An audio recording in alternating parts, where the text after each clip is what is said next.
It's episode 325 of GI Joburg coming at you. My name is Steve. I'm going to be joined by my boys, Paul and Rob. Hey! Hey, We're how's live. it, guys? We're live. Oh, goodness. People are watching. This is amazing.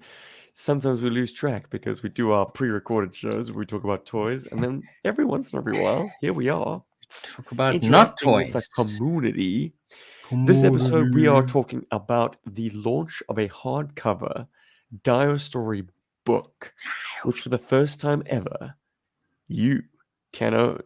It's by our buddy Mark Ooh. Van Leeuwen, and we're going to enjoy chatting to him about this book and his previous releases and G.I. Joe in general. But before that, I'd just like to give a solid push to Mike the Hunter's latest playmotion film. Yes, film. It's 2 hours long. Bazooka, a G.I. Joe story or G.I. Joe movie. We spoke about it at the end of last live episode, so 2 weeks ago. But I just wanted to give it a push up front here. It's amazing. We've all seen it, and Absolutely awesome.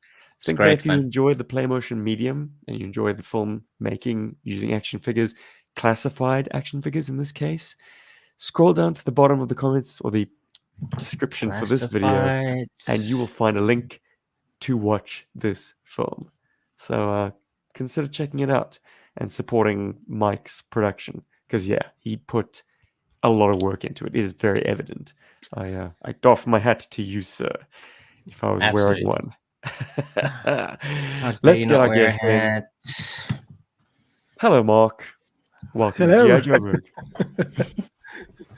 This might not be your first time on camera for GI Joburg, but this is your first live show and your first time as the featured guest on your own. Yeah.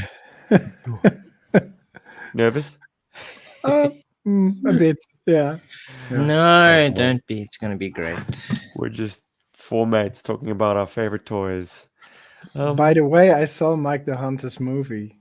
Yes. What did you think? Well, it's amazing that you can watch a playmotion of 2 hours long. It's very well done. It's I mean, his voice acting is immaculate. He does so many voices. At the end, you see all the voices he did, and Zarana was in there. So I was like, is that a mistake? Did he do Zarana?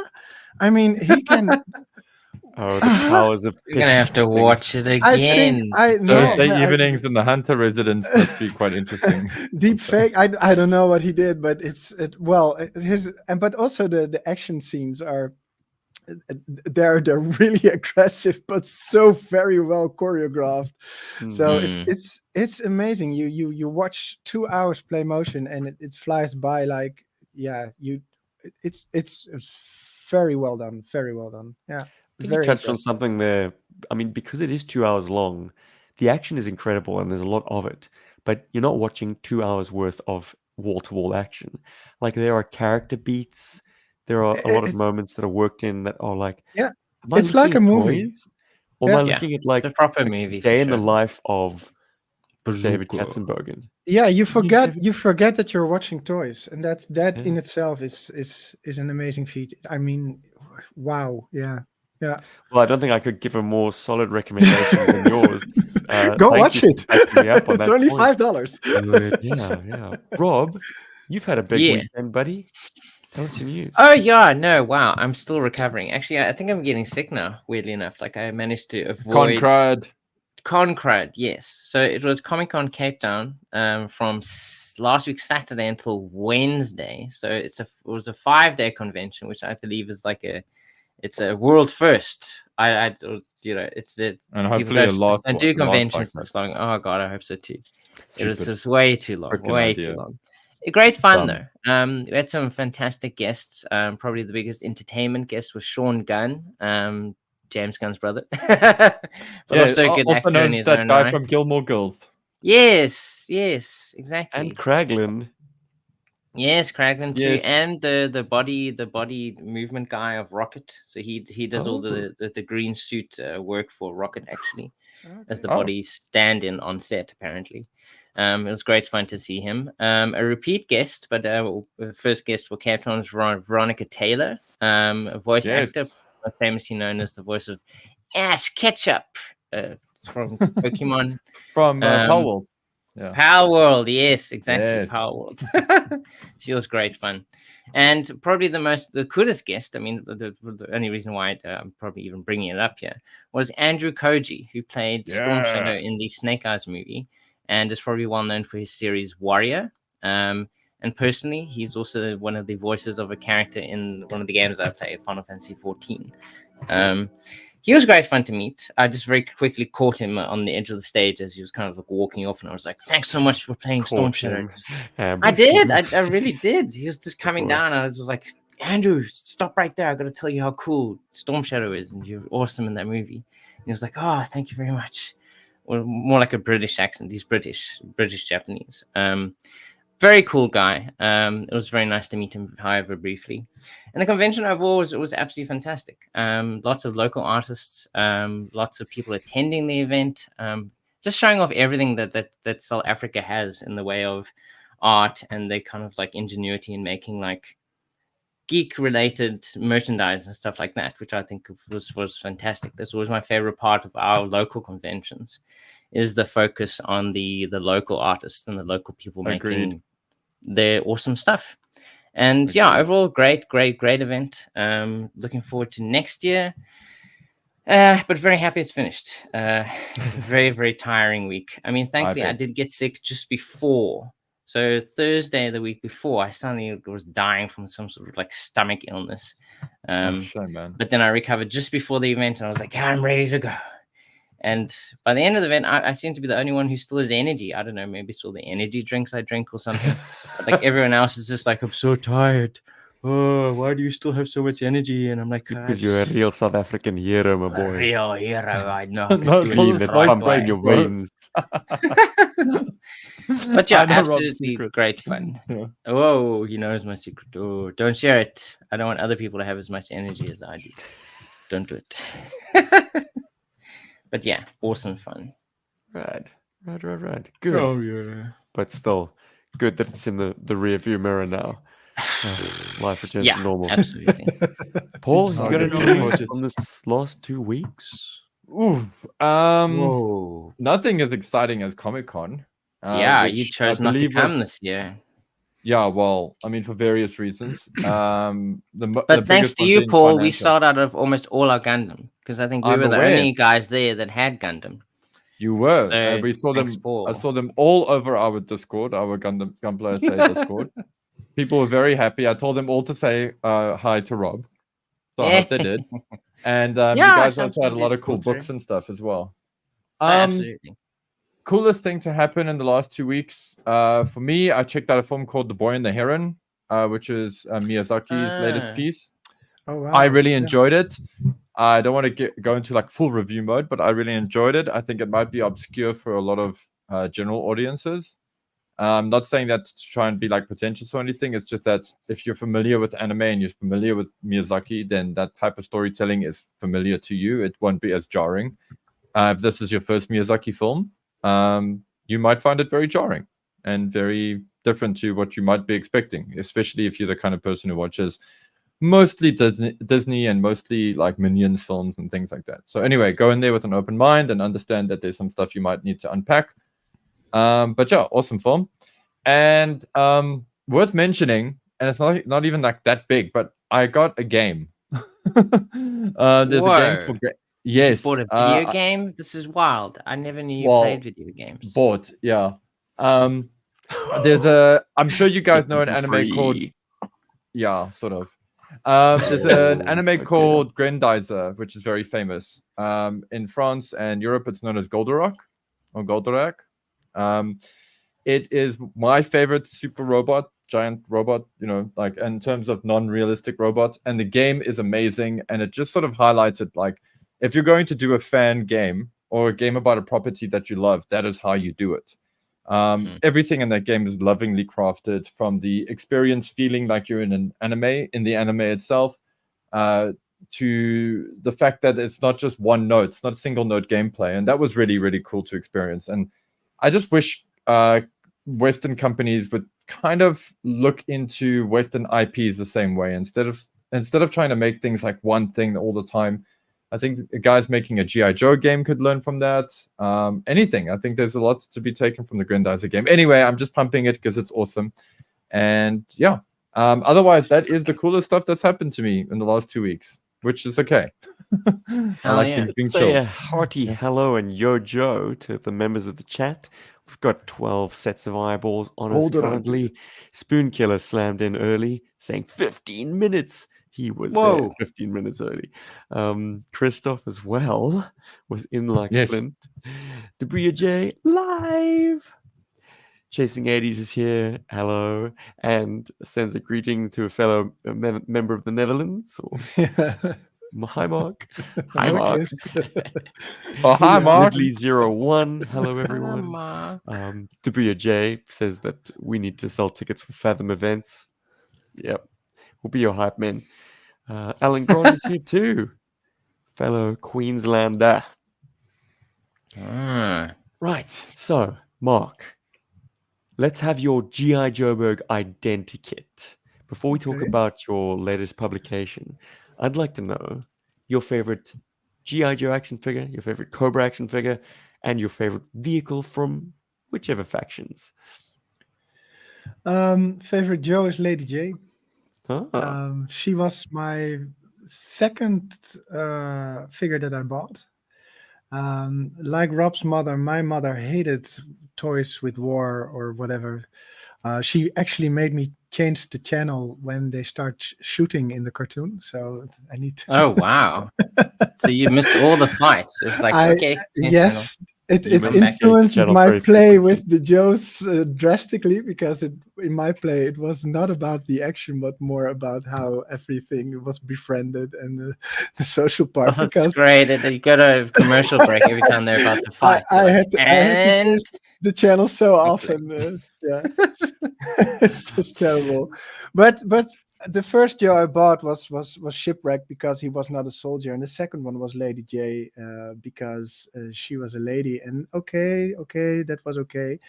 But then I asked her, "Can I buy Flint?" But that's a soldier. You know what we agreed? You cannot buy soldier. Yes, but Lady J and Flint have a relationship. They belong together, and that's how Lady J opened up my.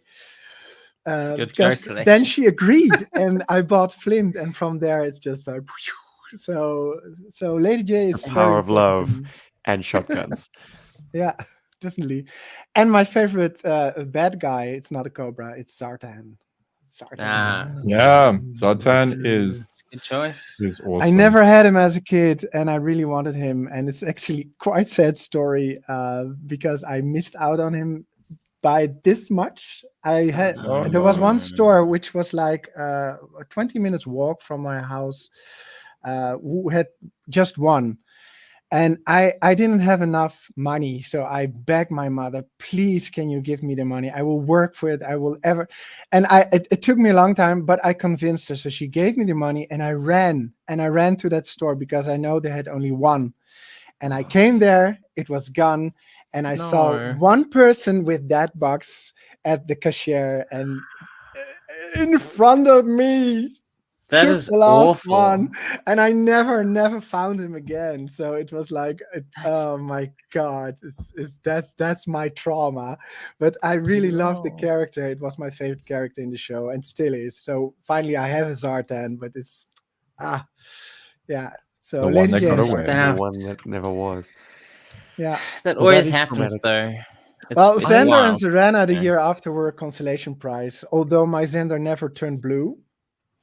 No, never ever. Bought it in 88, but nothing happened. But they were a consolation prize, and I love them to bits. So yeah. I was thinking about it just the other day, that like we often think of the past as like this opulent time where we could just walk to the shop and buy whatever GI Joe we want. But the window was actually a lot tighter than that. Very small. Availability was also a thing. Like I had so many misses. Alpine. I wanted to have Alpine. He was gone. My friend had him. I didn't. And there are a lot. I have a long list of ones that I missed out on because the open window where you can buy them.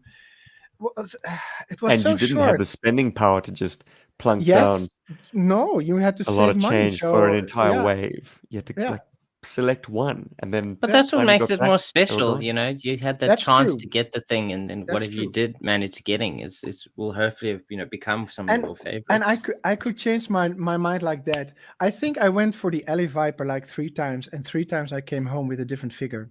I never bought the Alley Viper.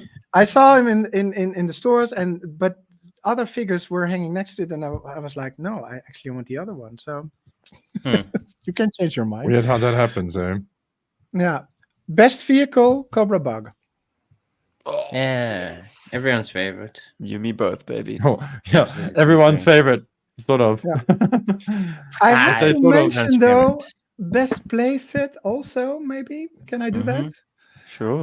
Yeah. The transportable tactical battle platform. I yeah. received Good that one for my 10th Interesting. birthday. I still have it. It's in immaculate condition. I restored them completely. It's that thing. I We've took seen it it featured everywhere in one with of your me. books. Yes, it you is in did. immaculate condition. Yes, you did. Yeah. Now, And what it is will about feature in the tactical next one. battle the Oh, good. Put it in every nostalgia single book. aside, like the tactical battle platform, what does it represent to you? Is it a sort of a snapshot of a larger base, or is it actually that functional size? No, I did all kind of things with it. Okay. It was my headquarters, but I had if you know my books, you will know them. I have this fake Lego thing from the 60s. It's my mother's toys. They're called I think Monty blocks. They're from an Italian brand, Bambino, but they are soft plastic, and those blocks I used to heighten the headquarters. And that's something I did already as a kid. I will build white walls with a red stripe, as if it was the cartoon, around my tactical battle platform with those blocks. So expanding my tactical battle platform, including also the checkpoint alpha, to a real base, kind of similar as it was in the cartoon. So yeah, but it could also stand alone, or sometimes it was on land, sometimes it was on sea, sometimes it was on both.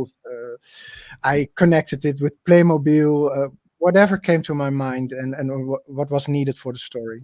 Yeah. Right. That's so cool. Yeah, I think we used Very to do that as creative. well, sort of conjoin play sets. Yeah, and Just extend them. these soft blocks I preferred because I had a lot of it. It was in my grandmother's house because it was my mother's from when she was a kid, and it's softer plastic, and somehow it looks more sleek. So I still have it. I still use it.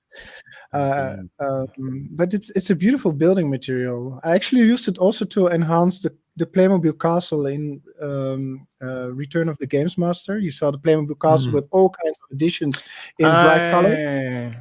So those were the blocks used for Yes. that. Okay. Yeah. Wow. You weren't kidding. You must have a lot of them.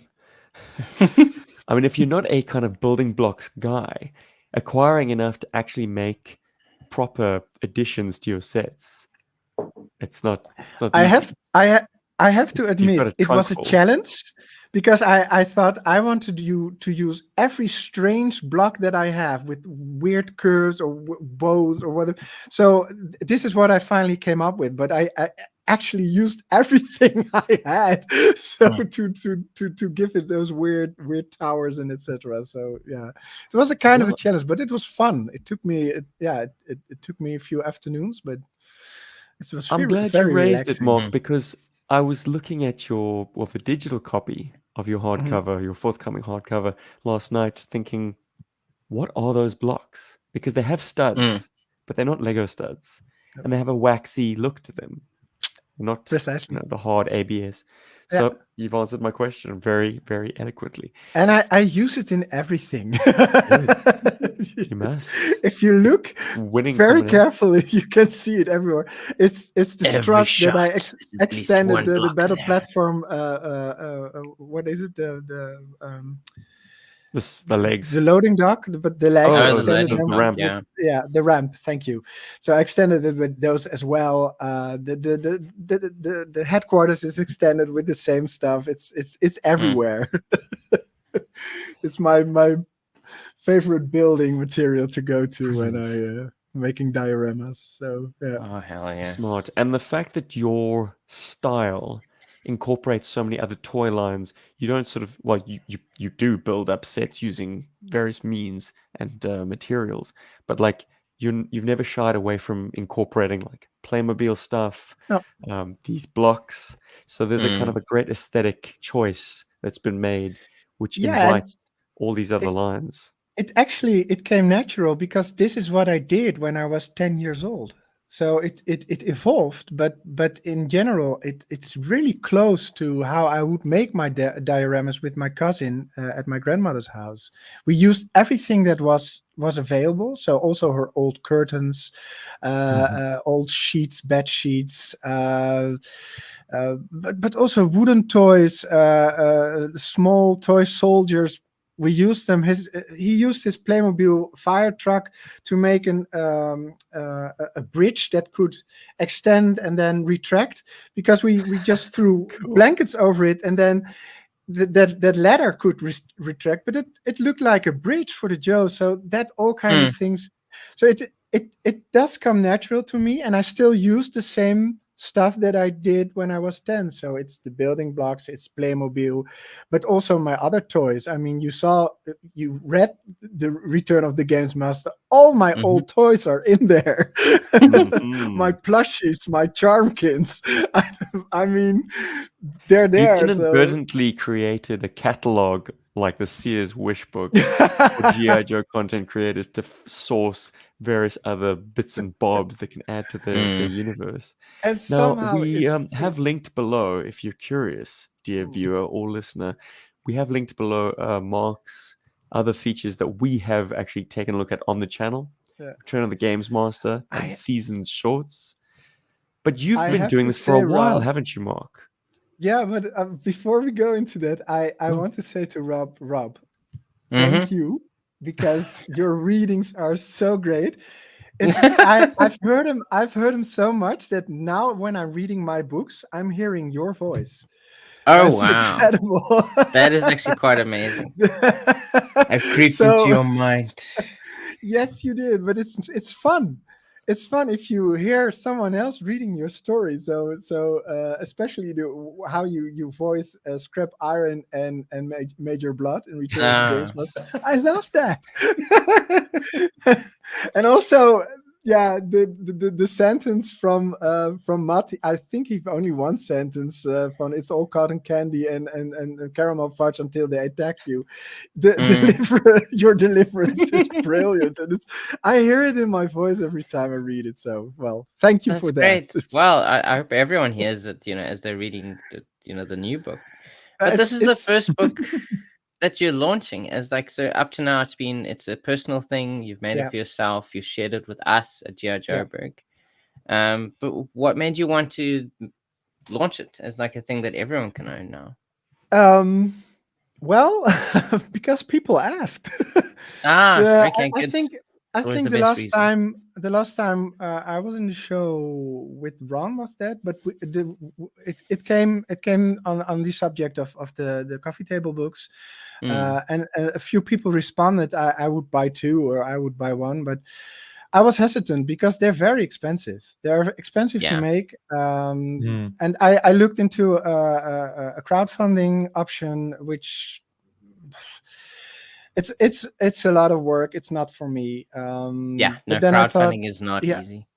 It's a job. It's another job, and I already have many jobs, so I don't need a fourth. I mean, I would take away my only relaxation, which is GI Joe, and make it another job. It was just not for me. But I thought, but what else can I do? So. Yeah, now I'm just pre-ordering or how do you say that? Print on demand. I'm just ordering print on demand when somebody asks me, and that's what I do. So yeah, but it makes it a bit expensive. That's what. what it is. But I'd like to share. So if you want photos, I can share them as well for free. But I was going to actually ask, would you ever be open to doing any of those as prints, as like prints on demand, like some of the like individual pages? Yeah, because for example, something that just sets my world on fire, and is this shot. Specifically the one on the left with Storm Shadow fighting the Alley Vipers. I love the shot. It lit up my life when I saw it for the first time on Facebook. So these images you're sharing with us now I'd love that as a print. The new book. I think with the company that I order these books, I think it's possible. But why don't I send you the photo and you can find some company in South Africa where they can print it as a poster. I mean that. Yeah, you I can think make it as like a digital more easy thing, and yeah, because I have the photos digital. I'm like I said, I don't mind sharing them. I mean, this is a hobby which I want to share with the world, and I made those books available so that people can see actually how I do it, because it's not a secret. I use poster body. I use sometimes these nylon threads. And it's all exposed. My carton backgrounds, it's just a carton box folded open, so you see the cracks. It's all exposed. So, and I do that for a reason, because then people can see it's easy to do. I could do that myself. It's very relatable. Yeah. So go out and try it yourself, because you will have a lot of fun. So that's also a reason why I wanted to share the book. But yeah, if you want a photo and make it like a poster, I can send it to you. It's not a problem. Just personal message me and I can send it to you. Well, in your case, you don't have to personal message me, but if somebody else. But yeah, I hear what you're saying. But like, it would be cool, maybe like. Sorry, and I'm like, I know that's not the best forum for it, but I know a lot of fans and like to support each other. You know, like this community loves to support each other. We got guys supporting us with the Patreon, like yourself and others, and it's just so cool that like fans are willing to do that, supporters are willing to do that. So if you put them up somewhere and you didn't necessarily have to sell the digital version, you could just put it on something like Gumroad or something. And if guys want to like donate $1 or $2 to the digital file, they can. Otherwise, they can just get it for free. And I think that's been very cool for me, because there's certain guys who for making music, I'll get plugins from, and you can get it for free. And then when I've got the means, I'll actually, especially if I've used a plugin, I'll go back and be like, you know what, dude, let me like donate like $5, because you know the plugin is about $5. You know, that's also not a bad idea for you. I have no experience with all these kinds of things, so I really should look into that. We'll help you monetize your art. Don't worry, I'm sure you can. Yeah, it's just sometimes people. I just also know for myself personally, whenever there's like brush packs or whatever's or music stuff that's free, I always feel kind of dirty just taking it for free, you know. And I normally like to just, if I can, I'll use it, see how useful it is, and if it does work out for me really well, I'll leave a review and donate something, you know. And people want to do that, you know, because people don't want to feel bad for taking something. So I think it's not a bad idea. But that said, dude, this book is awesome, as always. And I love you're speaking about relatability, or you're speaking about how, you know, everything is very exposed and very raw. And very obviously, like, you know, cardboard and painted backgrounds, but that's the magic of this. Because every time I go through these, I always go, "Wow, I can do that," and that is sometimes like the hallmark of good art. When people feel that they can do that themselves, they don't, but they can do it themselves. It makes it very relatable and very visceral, and yeah, it's awesome. I mean, just the way that you've done. Just to show you like how things can be funny for people, I've been wanting to get like a cool Asian dojo, you know, castle thing for a long time for my ninjas and stuff to display on. And I've been looking all over the internet and stuff, and I thought about making one. And you know, I know cool guys like Jim who are really good at making those kind of backgrounds and things. And then you do this, and you do it with such like great effect that I'm like, I should actually just do that. You know, like why am I being done? This was literally built in one afternoon. Well, it doesn't look like it. That's the cool thing. But it looks like you had so much fun. I love the little trees as well. They're so cool. Yeah. Yeah. So what is the? Yep. The base of it is actually the Aztec temple redone from As Darkness Falls. So Okay. the gold pieces were actually on top of the pillars. So I just tore them off and turned them around and repainted them. You can see still the green from the Aztec temple if you look inside. You see the green tiles, but the rest I painted brown and with a color pencil I made this wood carvings. Is that and the also rest wood, is, by the way? it's just cardboard. So okay. yeah, it's all cardboard. Only the middle piece, the one you see, the black stones on both sides are actually packaging boxes from Motu Castle, Grayskull, something. Cool. Fake Lego, and the piece in the middle is from a dojo for actually a larger scale from Extreme Sets. So, yeah. Damn. And the roof is just cardboard tiles. I mean, you just cut them out and stick them together. Stick it together. Yeah. So from the title, I mean, I'm guessing the entire book, or I mean, not guessing, I know because I've looked at it. It's a big ninja showdown. So what made you want to focus on ninjas for this story? I think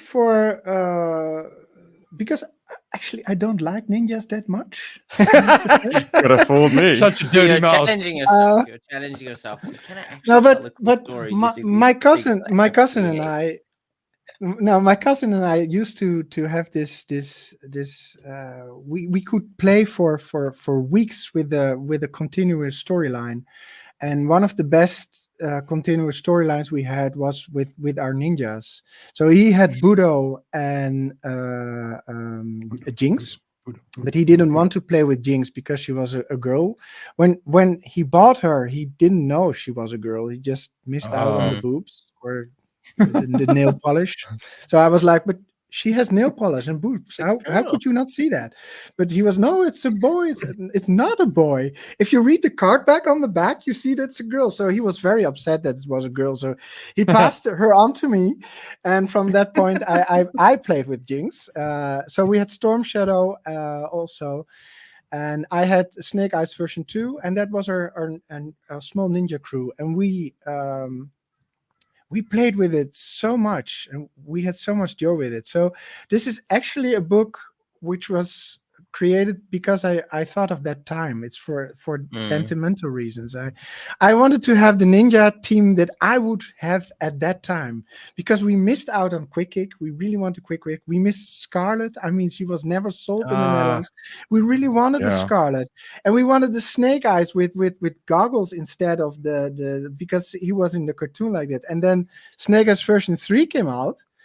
And it was called Snake Eyes actually in the Netherlands because the first one was called Sharpsight, Scherpzicht, Sharpsight. So for us, that was not Snake Eyes. Snake Eyes should be Slangenoog, Snake Eyes. Yeah. So that one was, so for us, the 85 version and the 89 version were two different characters.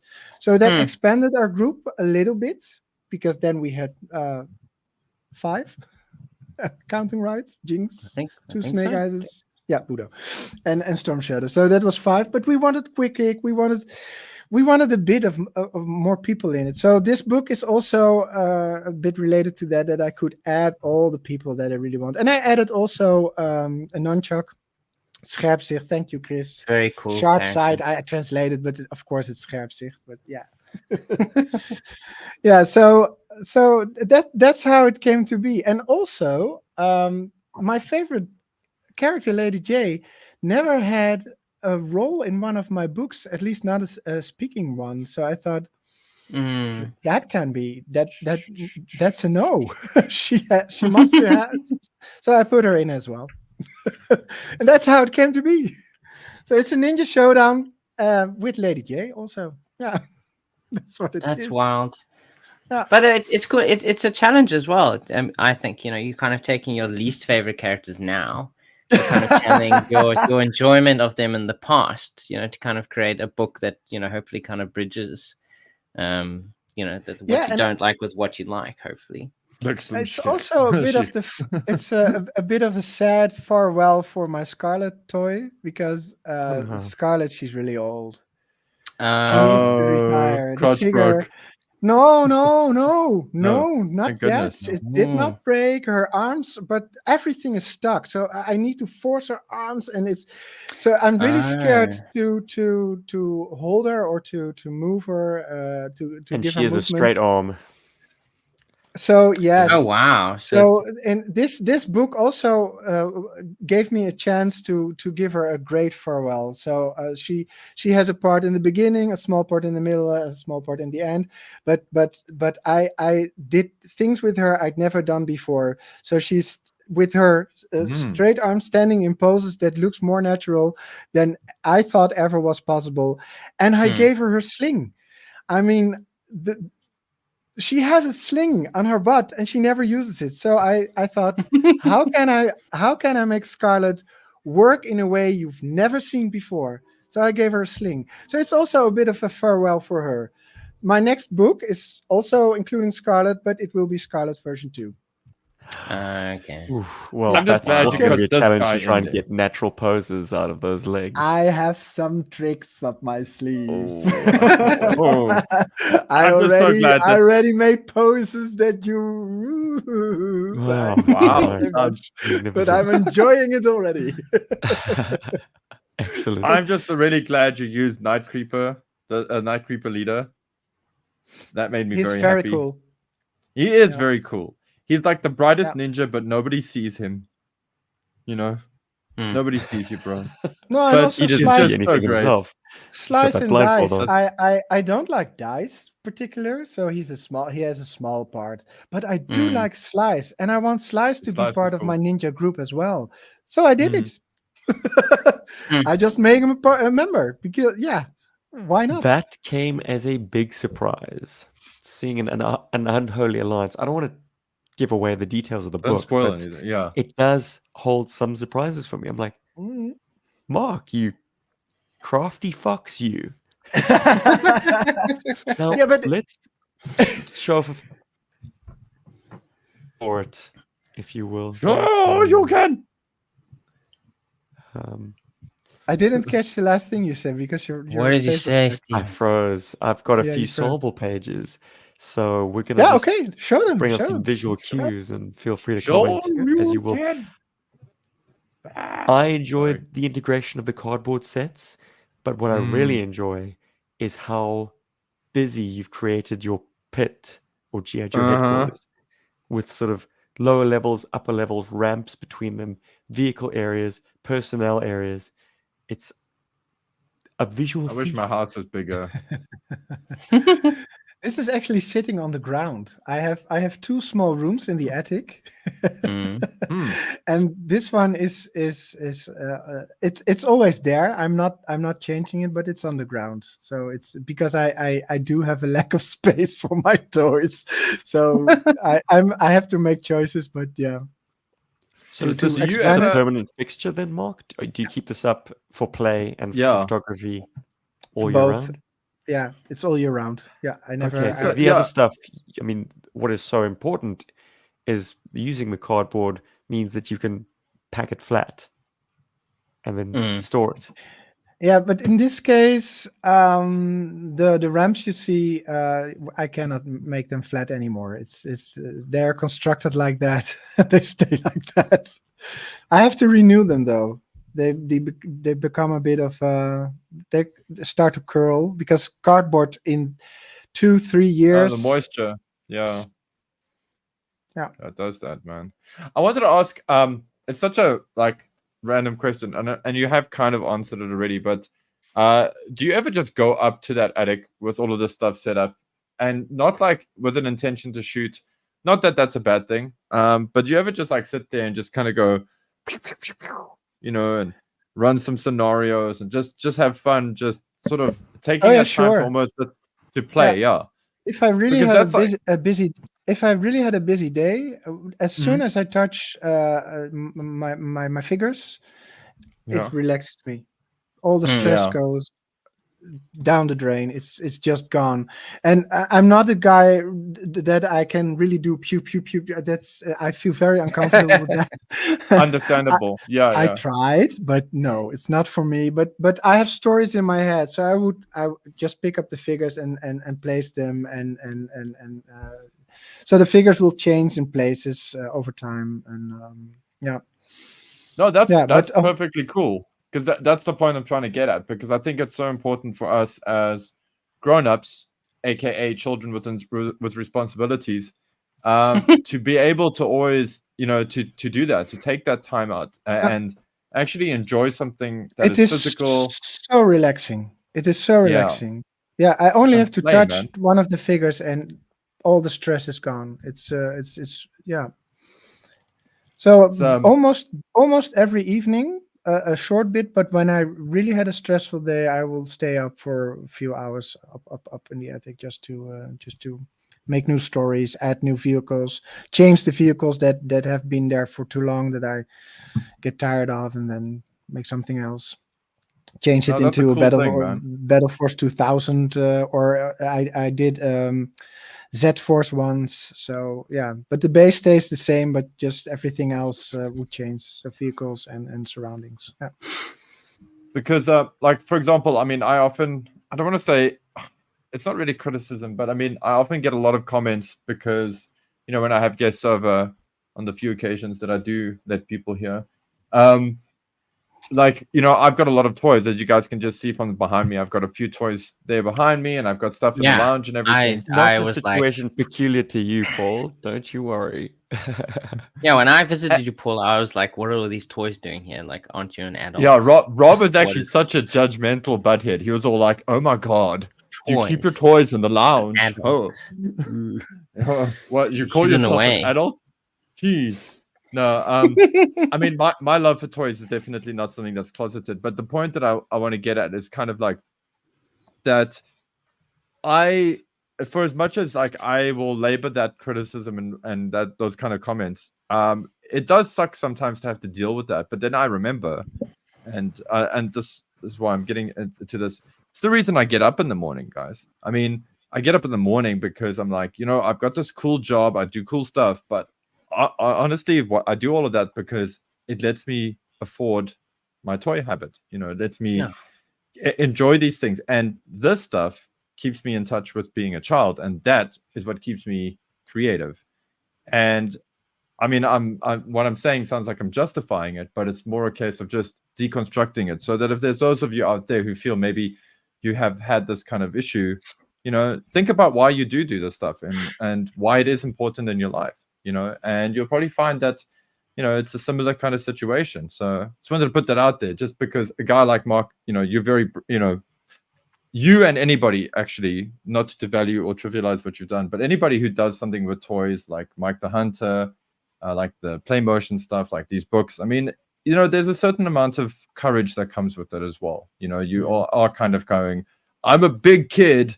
Even though you're not, because you're responsible enough to be able to support your hobby and have a life. But anyway, I'm a big kid. I'm enjoying my life. I'm putting the stuff out there. And in touch with your inner child. Yeah. Totally. And this is also sort of coming on the back of, we got GI Joburg actually kind of collectively got it. Some of our playmotions were featured on some TV show that was like just ridiculous. And they thought it would be fun to take the piss out of us with regards to the playmotion stuff. And to them, I say, fuck you, because, if I say thank you. More people saw us. There you go. Exactly. There's such thing as bad press. I'm blissfully unaware of this, by the way. Yeah. Whoa. Paul's revealing crazy stuff. So, no, you linked us. Actually, you're not blissfully unaware of it. You linked us to it, Steve. Was that interesting? But, wow. But anyway, whatever's, man. It's just that like little bit of something I just wanted to touch on and whatever's, because it's important, man. Lost in the sands of time. Paul, I think the person who shared our playmotions was talking about the value of play. for adults. And look at these No, guys. that They're was doing the cool something thing. creative with the. I think Mm. it was the comment section that was particularly savage. They were like, "Oh, what Yeah. the hell is this?" It's perhaps maybe a long shot or a weird example, but we had a lot of people fleeing from where countries where there's war, and to get them to get them without stress or get them normal again. When they get here, one of the things, it's difficult to explain. They let them play with sand or water, like in a sandbox.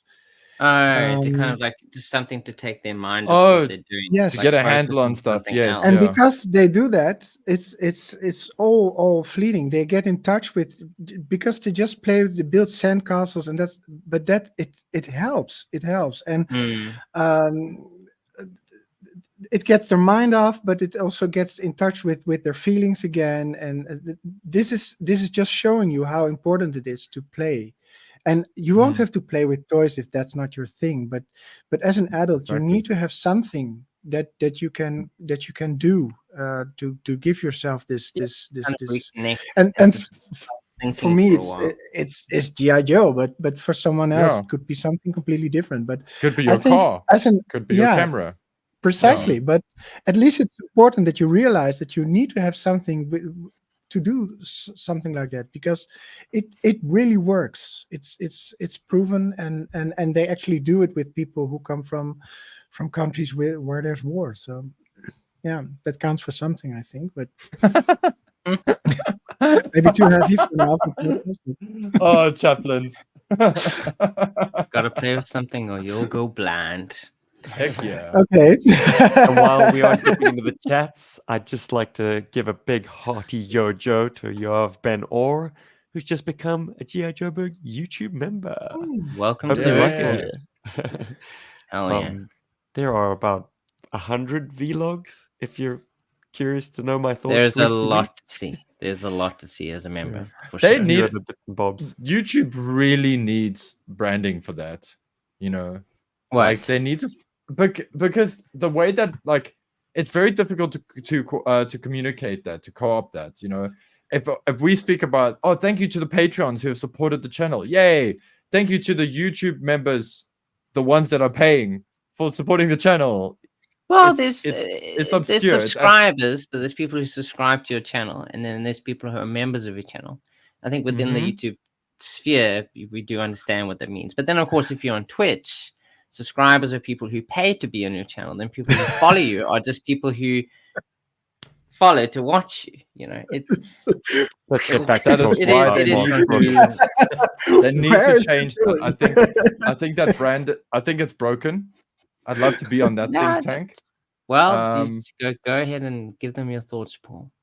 Yeah, I mean, this is the internet. I give enough of my thoughts. Let's not talk about Transformers 1. Anyway, let's see more of Mark's cool book. Mark, you touched on the fact that your cardboard backdrops have seam lines, they have folds, they have cracks, and we see it here. Yep. But my God, man, you have created a city street with 3D elements in front, figures, a road, cars, buildings, and then you've created an extension and matched shots, the vanishing points perfectly. So cool. So you've got the city street receding into the skyline, basically, into the beautiful, I suppose, pink, blood red, cloudy sky. Yeah, the sky, it was a bit too heavy. I tried to change it. I'm still working on it, so to change it again. Because I've seen clouds like that. I know, but it has a trick and it doesn't work that well. I mean, I use paint which light up when you use a black light. And if you look at the center, you can see actually the blue from the black light shimmering through. So I really had hoped, because I kept the room quite dark, that it would actually give light as a real sky would do. But it didn't. It fell a bit flat. Oh well, fluffy white clouds next time, I guess. Would you actually use cotton wool? I really want this sky to work, so I'm really redoing it. but yeah, so the end part, you see the street where it ends. There's still a space like where's my camera there?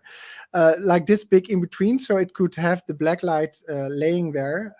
So there's this space between the sky and the backdrop.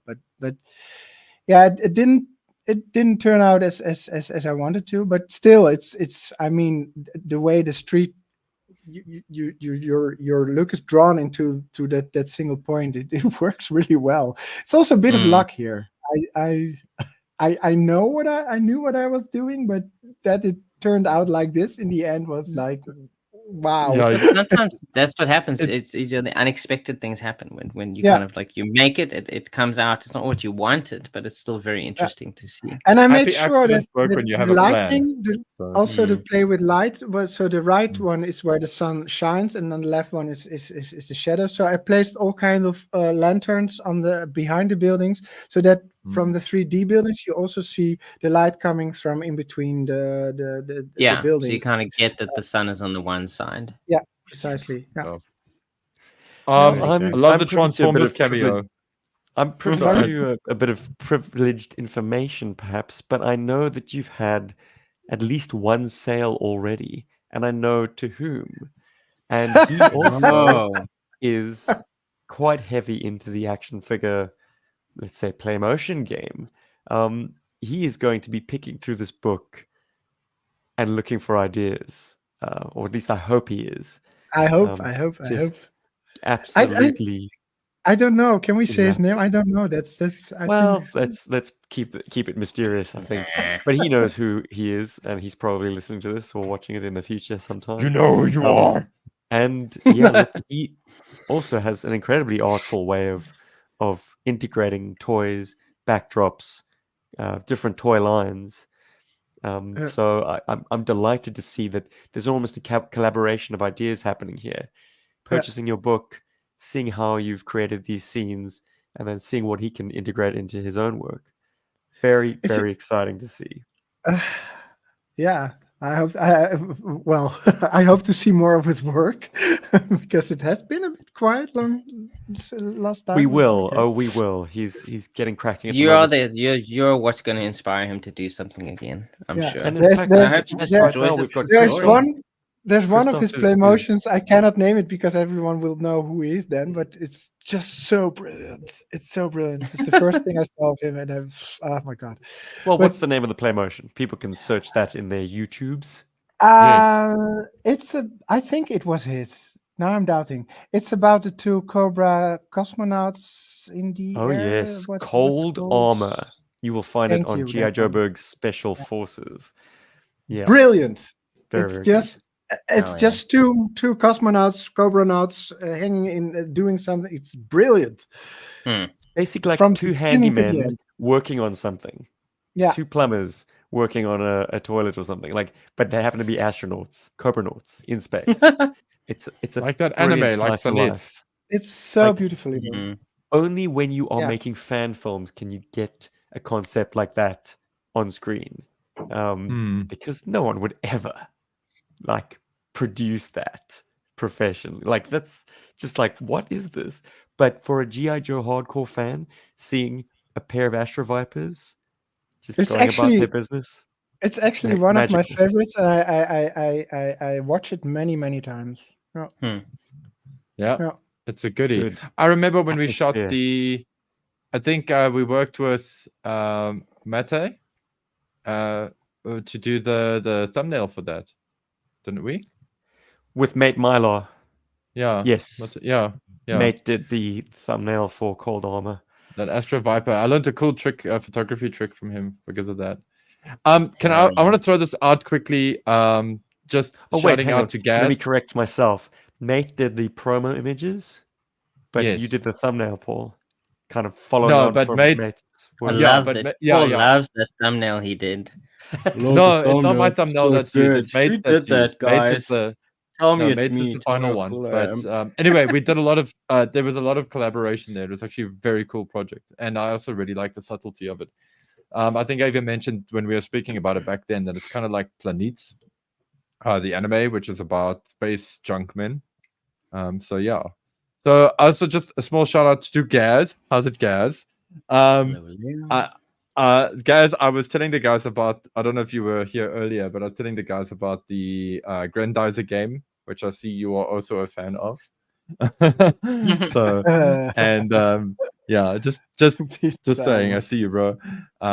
Anyway, coming back to this, Mark, for that forced perspective, for the perspective backdrop, how did you measure your perspective? Like, what was it? Like, how did you sort of, like, what was your trick that you used there? I To get it started out looking with the right? backdrop. So the first thing I made was the backdrop. Okay. And you built the buildings afterwards. From there on, I created the road. So, and then I knew where the buildings came, and I did know how high I wanted to have the buildings, because you see the liquor on the left is an extreme set, so that was my reference point, and the rest of the buildings I created myself. But yeah. So that one is actually bought, and the rest is painted and created. Very cool. Well, you've matched the professionals very closely. I mean, you've done a lot of detailed weathering on your own painted buildings. Yeah, I really wanted to look. The city is Enterprise City, but if you note from the cartoon, it's not a great city. There's a lot of poverty. The Snake Club is there, where Shipwreck and Snake Eyes meet Satin. Precisely. So I really wanted to look like it's not a nice city to be in, but they have ComicCon, so that's why you see turtles. Oh, there we go. Sidebar: I recently rewatched Pyramids of Darkness, and I feel like, forgive me, I've forgotten his name, but Shipwreck's voice artist got the emphasis wrong on a line there. Looks like a nice place where you could get a broken leg of lamb. But in order for the joke to land, he should have said, looks like a nice place you can get a broken leg of lamb. Of lamb. You know, yeah, I agree. Give us a little beat. A broken leg of lamb. I don't know. Sorry. This is such a cool shot. I love this shot from the book where all the, these are cosplayers. Nice costume, man. Storm Shadows, just like, yeah, whatever.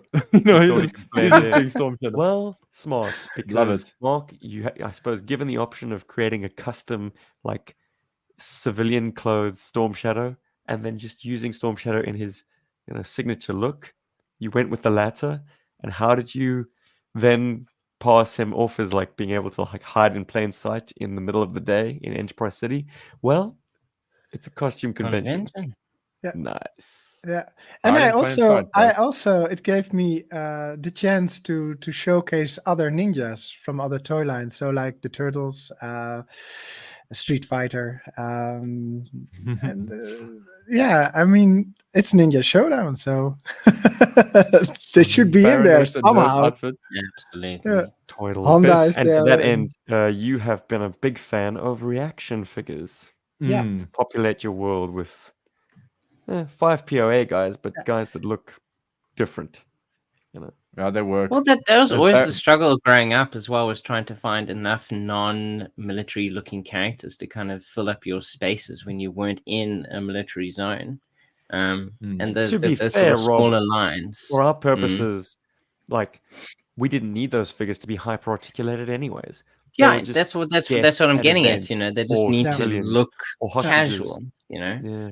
I have to say though that if I use a reaction figure or a 5 POA figure in a roll, then I prefer the figures that have at least one arm in another angle than just straight, because if they're straight, you cannot get any movement out of them. But if you have at least one arm banded, then you can do all kinds of things, and then they look more natural. So the reaction figures, I have a lot to give the streets some crowds, and to have people in shops or in all kinds of other places.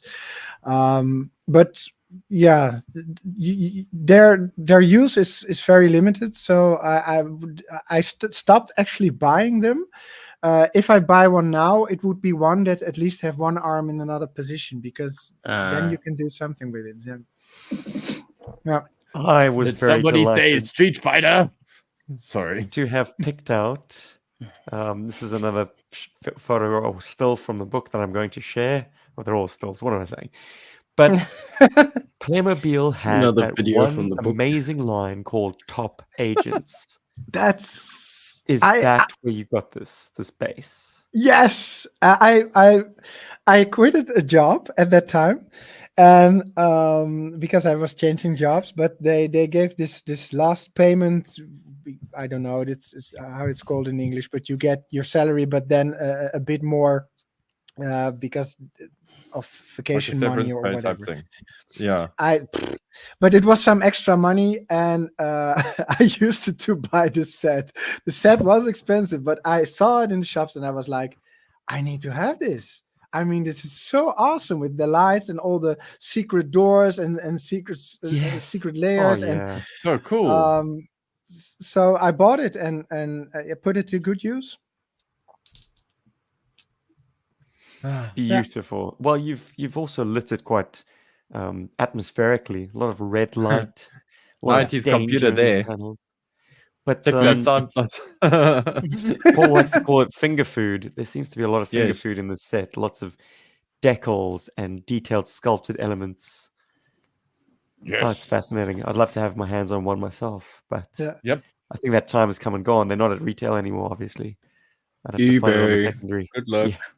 Well, Facebook they just make toys to Marketplace, irritate us nowadays. They're still out there. You can find them, but to find one complete because it has a lot of stuff in it. It's quite a challenge. Yeah.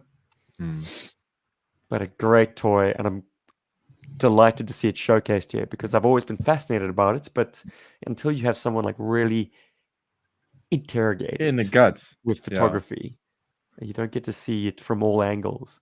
And there's a lot of play value there. You've got Scarlett on the outside, just kind of backing up Lady Jane, who's gone in and is now gathering intel in sort of the secret area. Ah, so cool. Makes me want to play with my toys. I know, dude. That's the idea. You got it, man.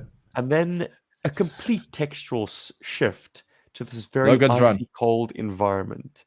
Which you've used a lot of polystyrene, like packing foam. Yeah.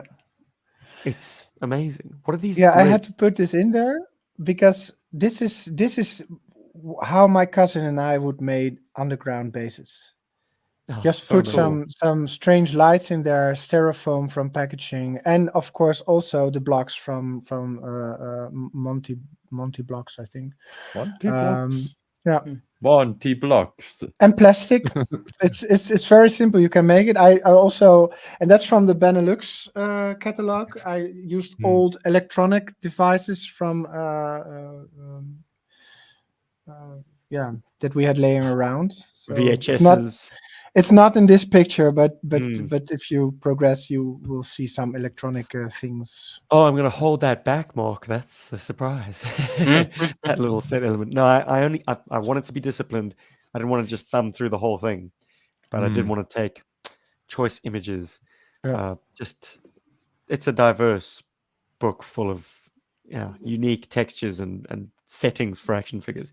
And the fact that this harkens back to the way you used to build sets as a child. Oh, just so cool. Still, this so reminds me of pieces of styrofoam. Like that is a perfect archway for GI Joe. I was gonna say it's cool when that works out. Sometimes it just comes to you. I mean, we bought, I don't know what was in it anymore.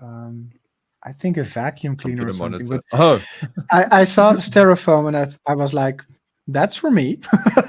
Don't throw it away. I can use that. It cannot be folded flat. And boy, oh boy, if you have enough of it lying around, it takes up so much space. I have my attic is, if you see it, today I have started cleaning it because I need to throw some things away, some older dioramas, because again, the cardboard, it just warps. So but yeah, if you see my attic, it's an explosion of materials and cardboard backgrounds and styrofoam. You wouldn't know that they're dioramas when you walk into that attic. You just what's this guy rubbish hoarding? What is he collecting? Yeah. This shot, I said it earlier when it appeared, but this shot really reminds me a lot of Logan's Run. So if you guys have, I don't know if any of you guys are familiar with the film, but there's a scene in the movie which looks so much like this. And That's a coincidence you because I've never saw Logan Run. So I was gonna. That was my next question. Have you seen Logan's Run? Because it's just cool that, and also to what's that other sort of the second Conan also kind of has this. yes, a place that's similar to this as well. the Yes, Ice Castle, the Ice Palace Hmm. from actually that's a good one. I love that movie, but I never realized that this harkens sits back there, to bro. that It'll- movie. It'll But sit there. now I see it. Yeah, it's. It's like what happens. Like sometimes what happens with moments like that is, it's in your brain, right? Yes. And when you Yeah. set up the shot right and you're looking through the camera and it looks like it kind of, it looks right when it looks like the scene that's somehow trapped in your subconscious that you don't remember really referencing. You just, it's funny how that works. it's yeah. So I think you're right. you use Playmobil, but we've got a question, or not really a question, a statement from Ridley01. Bruder has lots of civilian figures, but they're 1/16th scale, a bit larger than Joe's, but fully articulated. I'm pretty sure I've seen a Bruder vehicle in your shoots, Mark. You have a green, is it yours? You have a green Land Rover? Land Rover. Yeah. It's mine. Lovely. Well, the vehicles are Yeah, amazing. But Bruder I is use premium. I find it I look at the price tag of that stuff new, and I'm like, ooh, it's I can expensive. only buy that secondhand. No, and the reason, because I have a few Bruder characters, but the reason why I use 5 POA is because of sentimental reasons again. I started before my GI Joe hobby. I started with Action Force. So my first characters were actually Red Vulture and Muton with the Shadow Track. And I integrated 5 POA figures from my Fisher Price Adventure People, which was non-violent. So my mother had a lot of those for me. So, and I still do it. That's why I prefer the reaction figures, I think, because they're 5 POA and somehow that feels as it should be. Yeah, it's that makes weird. sense. There are probably better options out there, but it speaks to you more. It speaks to me more because I used to do that. I mean, I had my 5 POA characters intermixed with my GI Joe, and I still do. I mean, Nurse Susan is from my youth, and Nurse Susan, nobody knows who it is. She's in the book. You will see it. Last friends, we are currently in the throes of, I guess, getting Elliot completely sleep trained after dropping his pacifiers. So he's up blisteringly early, always in danger of interrupting my podcasting. So I'm actually going to bid you a fond adieu. We do have Duke number 5 on the slate for this podcast. Mark has done his homework, so he will. I have done my homework. He's read it. So I will hand the baton over to Mark in this relay race of GI Joe content. Please rate it very honestly. I personally, I mean, I just have to give away the ending right now. Spoiler alert, perhaps. So don't listen anymore if you don't want to be spoiled for the ending of Duke. But I thought it was just a bit of a gut punch to see that they had to tie it back into Transformers. Like this entire journey, and then that last panel, I'm like, well, come on. You're not reading everything. You're not reading all of it, are you? Yeah, I suppose. But I'm just like, shocking. Irritating. Shocking. Anyway, great book, great series. Just that last moment, I'm like, oh, is that what this is all about? Is that the next step? Anyway, my voice is failing as well. It's just as well. You guys are getting rid of me. Trade me in for a newer model. Mark, over to you, sir. And thank you for joining us. Thank you for making this spectacular production. I hope anyone who is interested, contact Mark. His details are down below. Hit the link. Let him know if you're curious to perhaps purchase one of these books or see how you can assist in future projects. If you indeed want to take donations, Mark, like Paul alluded to earlier. All right, Yojo Berg. Cheers. Cool. Before we jump into Duke Volume 5, Rob, would you mind scaring up some images for us? Scaring up images. One of the GI Joburg members on the Facebook group, and I'm so sorry I forgot your name, but it's just because just a lot of stuff happens. You posted this awesome OVA of Starscream, a Transformers OVA. It's like this little Starscream moment. I don't want to talk about the video too much, other than tell everybody that it's awesome. It's really great to see stuff like that. Yeah. Love it. And one of the highlights for me is just seeing Starscream go into like a Jaywalk mode, which is very Macross. Super cool.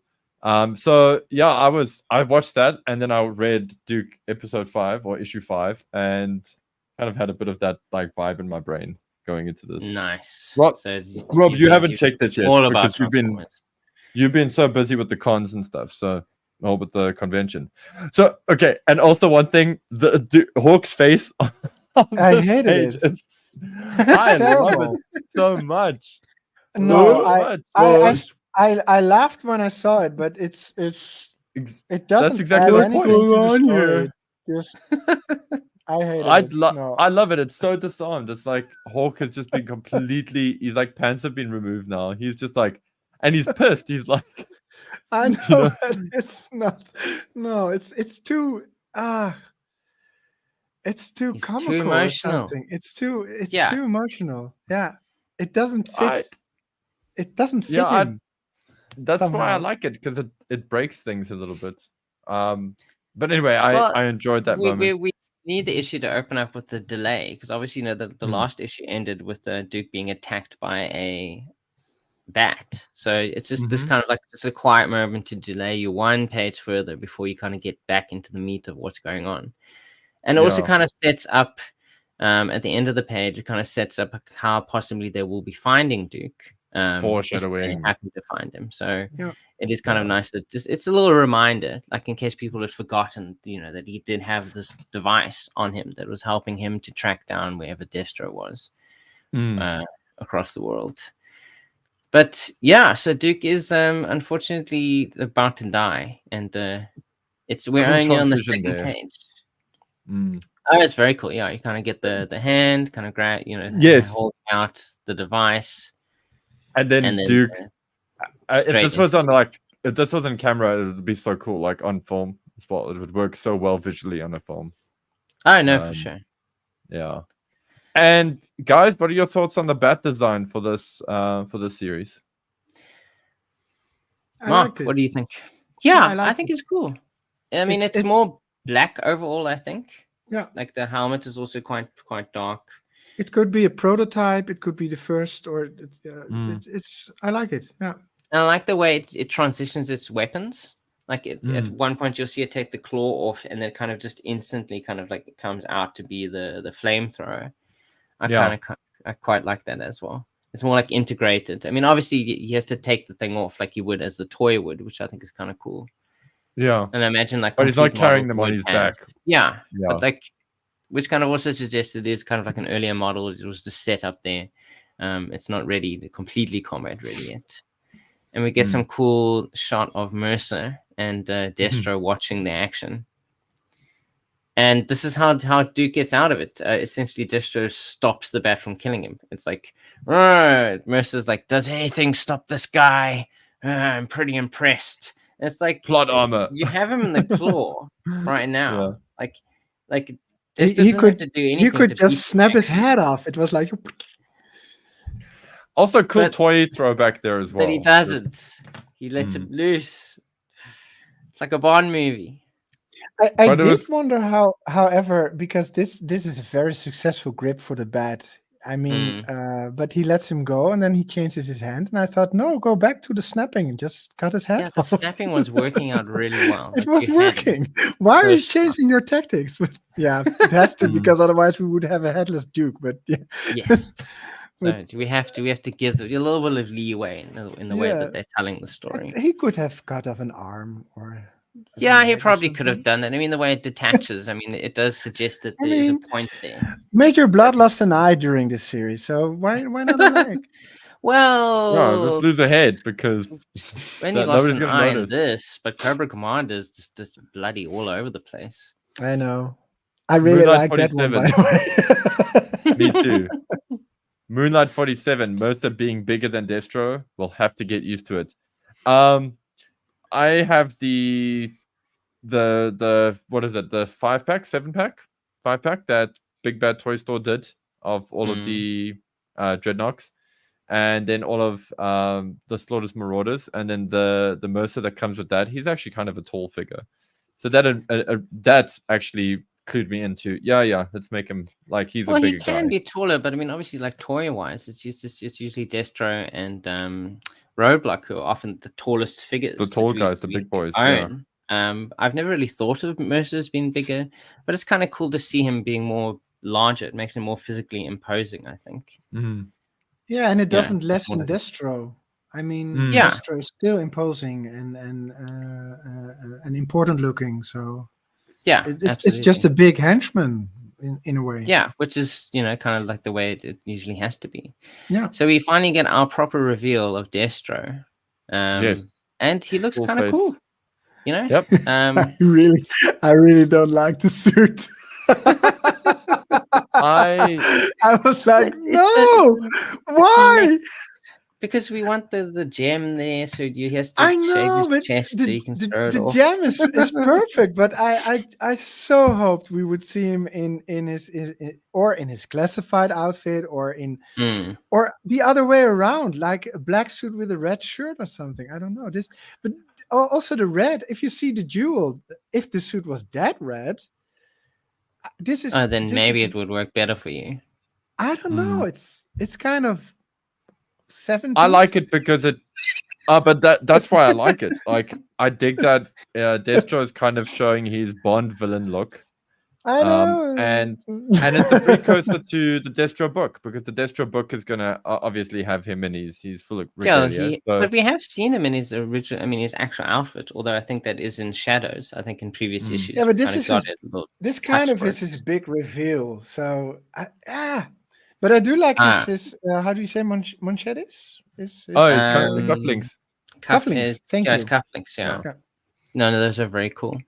So you'll notice as we go through, he does have different facial expressions on his mask. So they kind of suggest that his mask is able to make expressions as opposed to just being a traditional mask which cannot move, a faceplate. What do you guys think of that? Do you think that's a good thing going forward? I like that. I like that very much. I like that very much. Actually, the terrible movie Rise of Cobra gave an answer to that, or at least a solution with the nanomice technology. And I took that's one of the things I took from the movie that I'm using in my continuation, because it explains it so well. It's a mask, but he can move it. He can. I like it. I like that idea that mask can move, and yeah, why not? I mean, it's an important figure, so I think it's important to have expressions as well. Or expressions on him, yeah. I don't know. I think personally, I would prefer it if it was kind of motionless, where it doesn't move so much. But I get that obviously in here, it kind of it makes sense, and we're kind of in a universe you have so where many villains. Technology is a bit better. Not per se in GI Joe, but you have so many Marvel villains who have masks who do not move, and Doctor Doom. And also, Dr. Doom precisely, and also if you take that Batman character, also with a mask, Black Mask. Black Mask. Thank you. Black Mask, very easy. How can I forget? The mask, and it's black. Because it's so easy.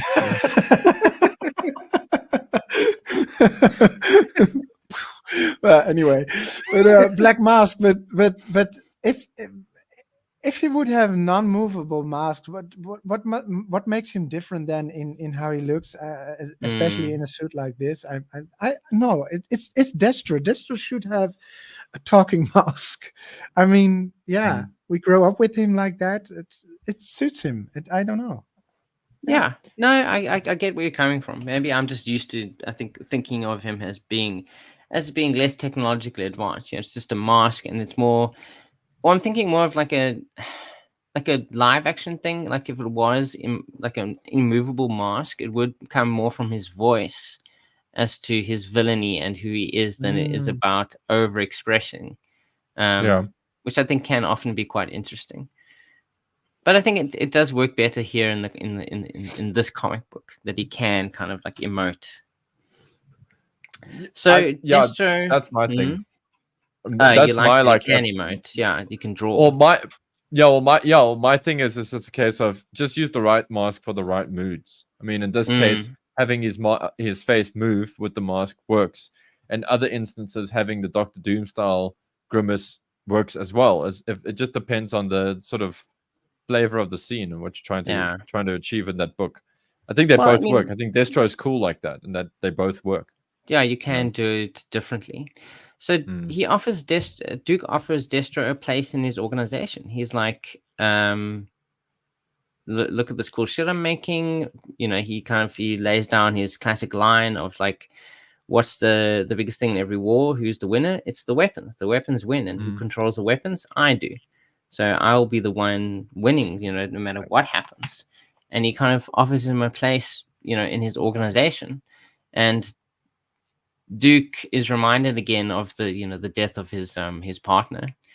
And there's the reveal, at least for Duke, I think. I mean, I think that by this point, obviously, we as readers know that Starscream, who they don't know as Starscream, but it's just as a transforming robot, it was never involved with Destro. But now Destro reveals that to him, and it's kind of like quite a big moment for Duke, where he's like, wait, so I've been on this entire quest, and penny drops. It's wrong. Thanks, Kiwi. Yeah.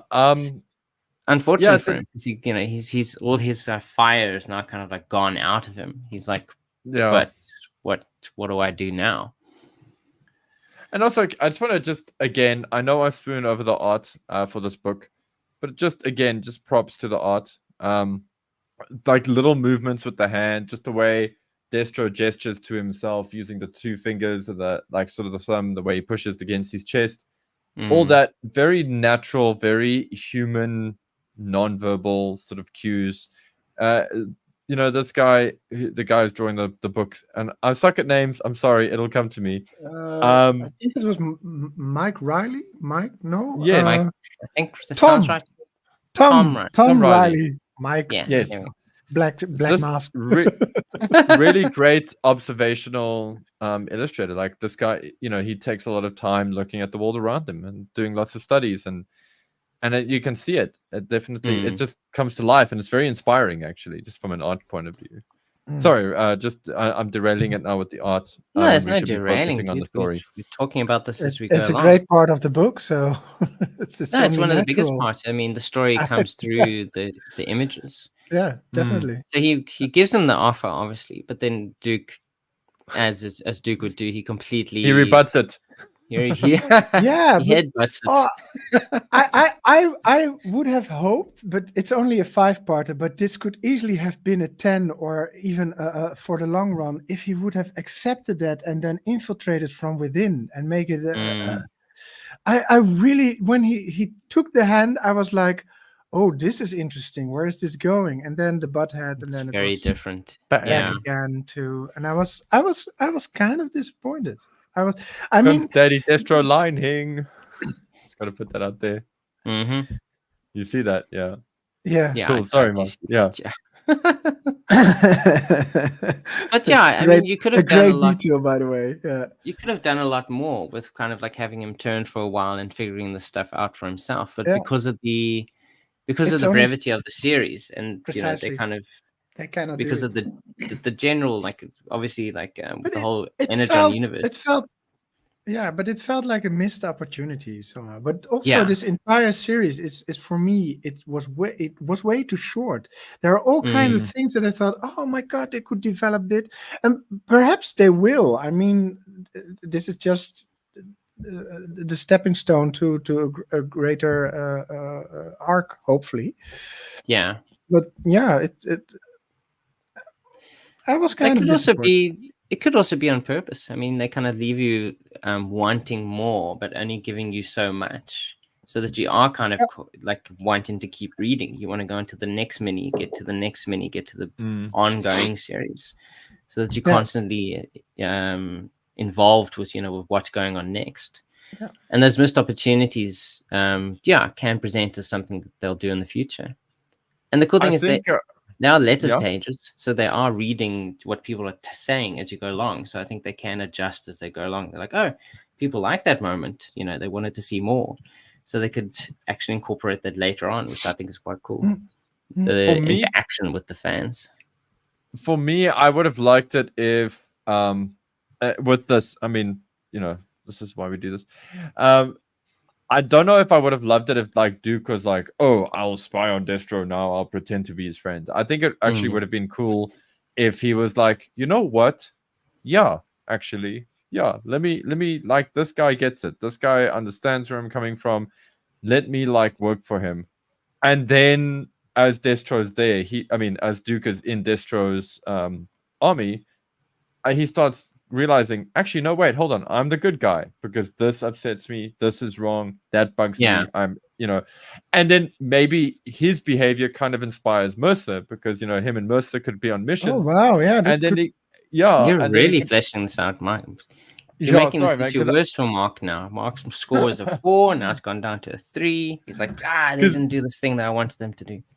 Because that's actually where my head went with this. I was like, oh, okay, and that could have been like the sort of pivotal moment where Mercer kind of, realizes, oh wait, maybe this isn't the right thing for me. Or, Duke saves him, Mercer's unconscious, wakes up back in the Iron Grenadiers, is all like, oh, what happened? And and then goes, oh, that Duke fellow, he was quite a good man. And then eventually, like, when he gets these moments, he's like, sorry, Destro, that's my boy. And then he like defects and whatever. That could have been an interesting thing. But we can't, at the same time, it's not fair to do that to this book because they only have 5 issues to tell the story in, Yeah. So God. Hey, it's a Universal Toy Collector. But I like the way your mind is going, Paul. It's you've got fully explored this alternative universe where this moment turned out very differently. But I think obviously the choice that they made, it's brevity, but it also kind of reinforces who Duke has been throughout the entire series. For his character. I don't think he. The inciting incident was Starstream killing his partner, and that kind of threw him completely off the rails of his, the way his trajectory of his life was. But even through all of this, where he is on the outside of the traditional system he was always in, he is still very much a patriot and very much a hero, and the choices he makes are very much informed by who he is. And I appreciate that he's been very consistent in their characterization of Duke throughout the comics. It would be cool to kind of go off on a complete tangent and have like a very cool ongoing series or like stretch it out more. But at least the way that what did happen still feels very much in line with who this version of Duke is, which I think is quite cool. Yeah. So you Chuckle Duke. So he rejects it, and we get to see a very cool fight.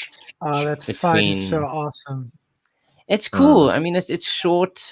Of course, as long as it needs to be, this kind of like little details. The shot where he takes off the head is. Okay. I imagine that'd be a bit much for you, Mark. So I know you don't like the. It was pretty intense, I love that. Guys. I also got another question for you in the class. Duke grabs that. It's so rad the way that Duke rips that bat's head off, and the way that the shot just extends across the entire page. It's just it's beautiful. It's so aggressive, but it's so drawn well. You see all the whole how do you say the tension within the action? How do you is that cool? Yeah, the tension, the extension. But It's screaming from the page. Every muscle, it's not even drawn, but you can feel that every muscle is used to tear off that head, and then he has some catharsis moment where he puts the head in the chest moment. and He's like, gets rid of his trauma in the same time. So but I love it. This is. But what did you want to draw attention to, Paul? Oh, it's a quick question for you guys and for the class. Is like, Duke grabs a rifle that he hopes he would have a stray round or two in it that he can use to shoot the bat with. And then he's surprised by the sort of weapons discipline that they have, and that the rounds have already all been chambered and all like cleared out, not it's chambered. kind of cleared. It's safe. It's cool. So like here's the thing. Why do you think that Destro's organization is a very disciplined one?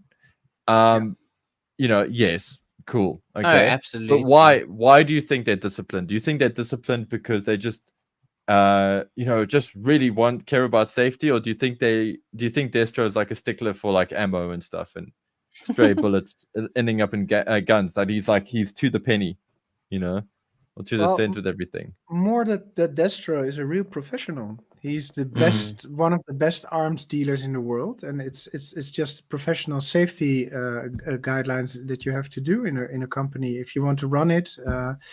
And don't forget, Scrap Iron is a perfectionist. So also his henchman, Scrap Iron, is so perfectionist that he irritates when people are not. It's in his file card. So those two persons are really specific on as it should be. They're really great professionals. No, so that's where the meticulousness comes from, or the I think so. Yeah, absolutely. For me, at least, it's his personality, but I think also, he is about the money as well. So I was gonna say, you want to just leave the rounds in there, but I think it does come back to his professionalism. Like, you're not gonna. There's a certain way of doing things, and this is the way you do it. Because for me, I think that's. I mean, it's kind of a trick question. I think both are right. For me, it just spoke of like Destro's sort of fastidiousness and how he would be very like specific about one round being in a gun. Like that would be money wasted for him, because in Destro's mind, all those cents add up, and war makes sense for him, pun is intended. And so like that's the whole vibe, and I feel like that is communicated. And maybe it's a bit of a reach to go that far, but that's what I took from it, and it was a cool one. So anyway, sorry, like so Duke's like ripped the head off this bat now. Okay. Yeah. I mean, it should be dead, but it's not. No. Not It's should be. still We all know that. Bats still move without heads. That's right. Common knowledge. And we get the catharsis kind of of he finally gets a revenge in a way. Because we're kind of leading towards a rebirth for Duke. Where he kind of comes to accept, kind of what has happened to him, even though he's obviously not fighting the Starscream directly. He's getting some sort of, he's letting everything out that's kind of like come up against him. We get this kind of very cool shots of seeing that moment again, with him kind of destroying the bat, and it's a very good moment. I think you really do feel that. You feel him letting go of all of that rage. And also creating a rival out of Starscream as well.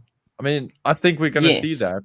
Yeah, in the future. Well, it leads into obviously what the whole GI Joe thing is at the end of the issue, where obviously it's all set up that his mission now is to take out these robots that have that they don't know the origins of, and he's kind of let go of the uncontrollable rage. And now he's ready to kind of like take them down in a more controlled way. He's kind of found himself again, I think. The stinger in the background of the shot where Destro and Scrap Iron are fleeing, they're on their way out. I also think it's symbolic that it's another thing that reminds us that Destro plays both sides, and it's something that this book kind of does a few times. Because the Joes also have a vamp. And Okay. it just kind of reminds us that, Destro's actually, he's making this technology. Yeah, the things that he makes is used by everyone, which is cool. And it's not just the GI Joes that know. I mean, obviously we as GI Joe fans know that their version comes from the original GI Joe version, but it's a cool way of kind of just setting it up subtly in the background. If you're paying attention, as it's any reader, you would kind of see, they have very similar vehicles. A lot of Easter eggs in this series, all kind of small references to everything. It's beautiful. Yeah. They've done an amazing job. Then boom. Yeah. Boom. Button is pressed and boom. So Duke has now come full circle with his therapy. Yeah, he's had his very much now. And I love Scrap Iron that he says bye-bye. I mean, it's a small thing. But I love Scrap Iron so much. Yeah, he's a great villain. He is. He's so sadistic in a way. I mean, he has small appearances in the media, but in all of his appearances, he says things that are incredibly sadistic. I mean, in his even in the Renegade cartoon. Yeah, but in his first Marvel experience also, and also in the cartoon, at one point I think it's Cobra Quake, but he says something. He's flying a fang, and he says something. I will make this as painful as possible, and he just laughs about it. He's a very sadistic man. Yeah, and again, underappreciated. Not underappreciated character that's not used very often. Underused. Yeah, underused character. Definitely not one that you can ask people to recognize on the Cobra lineup. But again, just another compliment to this book for reaching out and grabbing Scrap Iron and using him. And they used the classified one with the burning face. Yes, the original had some scars. I think someone here and something like that, but not which is good because you're featuring toys that people can buy right now. Precisely, yeah. You know, I mean, it's not as big of an advert as obviously the original to be honest, series from the 80s. I mean, obviously that was completely produced as an advert for the toys that Hasbro was making. But now you can kind of be selective like that. You can kind of choose the version of a character that you want to see in your book, and it just happens to have a toy out currently. It feels less, I don't know, like obvious, that they're trying to sell a toy at this point. But I'm glad they did, because I don't have classified figures, only the Zartan that are won from you guys with the photo. Beautiful. The classified Scrap Iron is one. If I would buy one, it would be that one. It's a beautiful figure. I mean, it's also very good. Yeah, it's absolutely fantastic. Well done. Yeah. So I like to see that he's featured in here. That's great. It's good. The writer's choosing characters that he likes, to have in his stories, and it's cool that they're letting him choose those characters. Otherwise, it would have been just Destro and Baroness and the usual bunch. The usual bunch. It's cool to see characters that aren't as well being featured. So Duke is dead, apparently. Duke is dead. And how do you guys feel? It's just very upsetting. I was very sad. It's very fitting to the character Duke. I mean, he is in a coma a lot of times in the cartoon. Yeah. he's dead and back from the dead. And in the movie, he originally died, but they just changed the after the disaster with Optimus Prime. They changed the dub overs that he was in a coma again. But I think it's fun. Yeah, he's dead and then alive again. I mean, I'm used to him being dead more often than alive. I think it suits the character. I prefer him dead, actually. I gotta say, when this happened, I thought that was the end of the book, and then I thought the next thing, because it's so in the book we start getting this final moment, the boom, and then it's the sort of news report rundown, and it's very cold. It's very cold, and so you think, okay, cool. In the back of your head, I mean, we GI Joe fans, we've been reading this crap for a long time. That's said with love, by the way. So we, in the back of our head, we're like, of course he's not dead. But I gotta say this, guys, this is the first time, first time ever where I thought where it actually sucked for me that Duke could be dead. I was like, oh, it would actually suck if he's dead now. Like, this would actually suck. Like, before, I don't know, maybe it's just cartoon logic always prevents me from thinking that Duke would die in the movie and that kind of stuff. Which is the same logic that people went into watching the Transformers movie with, and well, they were surprised. Yeah. But yeah, with Duke, it mattered. Like, for me, it mattered for me this time. I think it's just that I like Duke. I really do like Duke as a character, but this book made me love Duke as a character. I think it's also the way that the issues were written and the way that this death was written, because we did kind of have his catharsis moment, before this, where his journey in a way is complete. He's kind of like he was damaged. He kind of went through this journey of his, and you kind of see him accepting he takes his revenge, and now he's kind of ready to leave. So it kind of does give you that. In the storytelling structure, it does feel like he could actually be dead. Like he has had his moments. You can kind of almost logically accept that, okay, it makes sense that he would be actually dead at this point, which I think does give you pause. Is he alive? Isn't he? They actually could left us hanging there and just introduce Duke again as if he were alive during the run after this. I'm glad they didn't, though. But you could have kept that mystery going. Yeah, but I'm glad they didn't, because I had the same experience as you, Paul. I was like, no, do they really kill him off? I had this small doubt for a moment. Yeah. So that's a good thing. That shows you that you were involved with the character while reading this. So Universal Toy Collector. Yeah.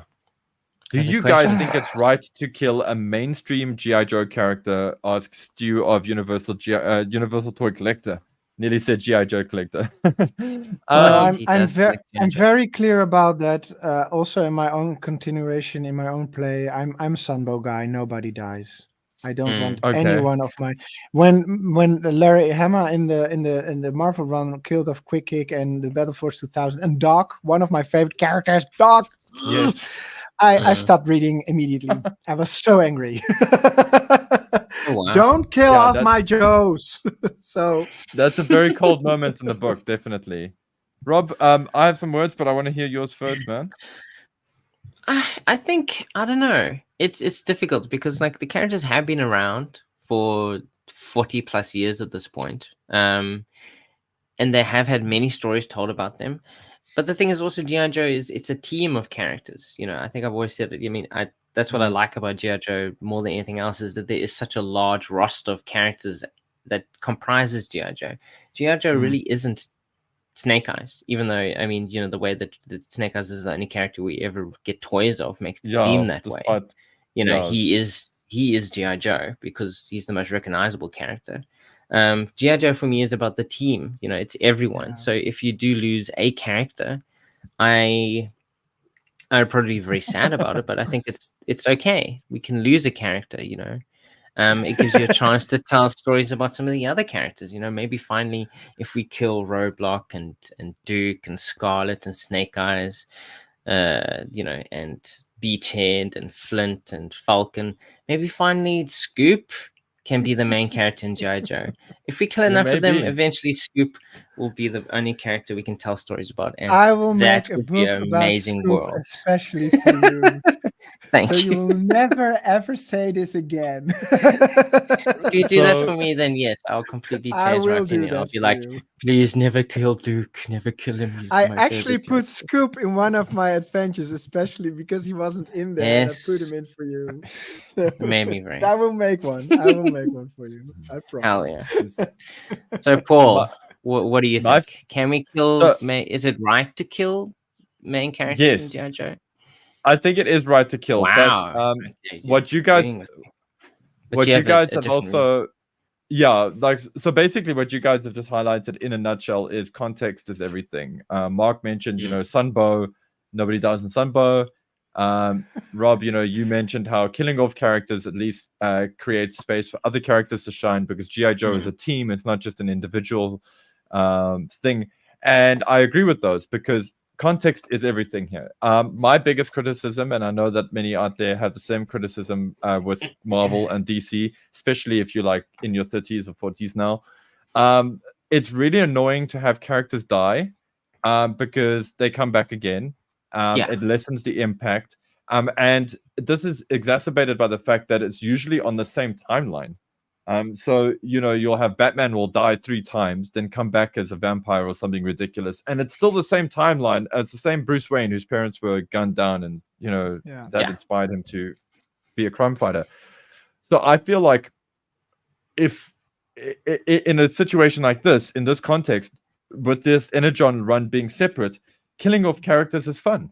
Because it's experimental. You get to experience that. You get the team to experience that, and you get to enjoy that as a reader. Because you can now answer that question: what happens to the team dynamic if Flint dies? And I'm kind of, this is like my solution to the problem. Although I personally believe you kill a character and that character should die. And that character's life should inspire other characters to be better and whatever. It's not necessarily to be clones of that character that's been killed, then resurrected, then cloned and killed again, and then resurrected. Not not Snake Eyes at all. But that is my issue. So yes, I think in GI Joe specifically, I want to see more characters die. I also think it's one of those tropes as well. It's a badly used comic book trope because often comic characters are killed when the book is not doing well. And yes, I'm pointing fingers at Devil's Due. And this is not a criticism. It's just that they killed Lady J because they were like, which one of these important characters, but not too important so that we don't upset Hasbro and toy sales, can we kill? Oh, I know, a girl toy. We'll kill one of the female characters because that'll piss off Flint and he'll go and do his whole thing. It won't piss off Hasbro because girl figures don't sell. And we can move along with our lives and whatever. And that just ended up being a ball of shit anyway. So, yeah. Oh, you hated it. Killing off my favorite character. How dare they? I hated it because it felt cheap. Yeah, and this is something that we have to be careful with in comic books. It's like, is how many times like does a character, miss being killed off from like super villains, like really powerful attacks, really powerful beams of energy, omega beams or whatever, and they survive these things. But then like some punk in the street shoots them in the face and they're dead, And then it's like, oh, the writers are trying to be edgy and telling us that the real world is dangerous. It's like, yes, no, we know, dude. We get it. Like, we get it. And yeah, so I think that's just kind of a thing. It needs to be, context is everything. And the best example for me recently was Tom Scioli's, the book that Tom Scioli was in, or did for the GI Joe vs. Transformers, when characters were killed of left, right, and center, and some of them were brought back like half cyberized, and I was like, that's an interesting take. But yes, yeah, so super long, short answer. Yes. Well, actually, I do agree with you. I am a big fan of James Roberts' run for IDW, the Lost Light and More Than Meets the Eye series, where he kills off a lot of well-known characters and Transformers. And I mean, they're Transformers, Cybertronian life forms. They can be rebuilt, but they stay dead. And I think the impact of those deaths were amazing and were great. And so I agree with you. If a death is there, then the figure should stay dead, or the character should stay dead, because it gives depth to the story. It gives some shock effect, but also it could really push the storyline forward. It has meaning, and it's kind of it has meaning. Yeah, and that's one of the strong points of that he dared to do that. I mean, he was very crudely killing off some well-known characters or well-loved characters, and I think that could work for GI Joe as well, especially since this is a new continuity, because the Marvel one is also still going on, so you can make your own choices, and you can do what you want. Yeah. So, but fortunately for all of us, Duke is still alive. He's still alive. It's a In hoax. fact, Duke doesn't die. Duke gets a job. He's a coma. Yeah, he's in the coma again, and he comes Which out is of a it. great like Easter egg. And they shaved his beard and took a few years of his age. That's also Yeah, nice. there you So go. he's younger He again. needs to look like the toy. We need to No more reset him chuckles, so Oh, he he looks like doesn't the look toy. like the toy. He looks like somewhere in mid-20s, I think. Yeah, he does look much younger now. He looks Yeah. government issued. Yeah, so he comes back to life, and Yeah. he, according to the public, he is dead. But Colonel Hawk has an offer for him. Shot says, Jojo, and thank you, man. I need you back. To Jojo in the chat. And Yep. yes, Destro has told you these things about that it is us behind these robots, but it is not about us. We didn't do this. And he kind of finally reveals what they know. They know that these robots are from somewhere. They know it's not Destro, or at least now they know that it's not Destro. They know it's not them, but they come from somewhere and they're not sure, and they need a team that can kind of take care of this. And yeah, that's kind of like how the series kind of like ends out. This is the origin story, or the formation of the GI Joe team, as led by Duke,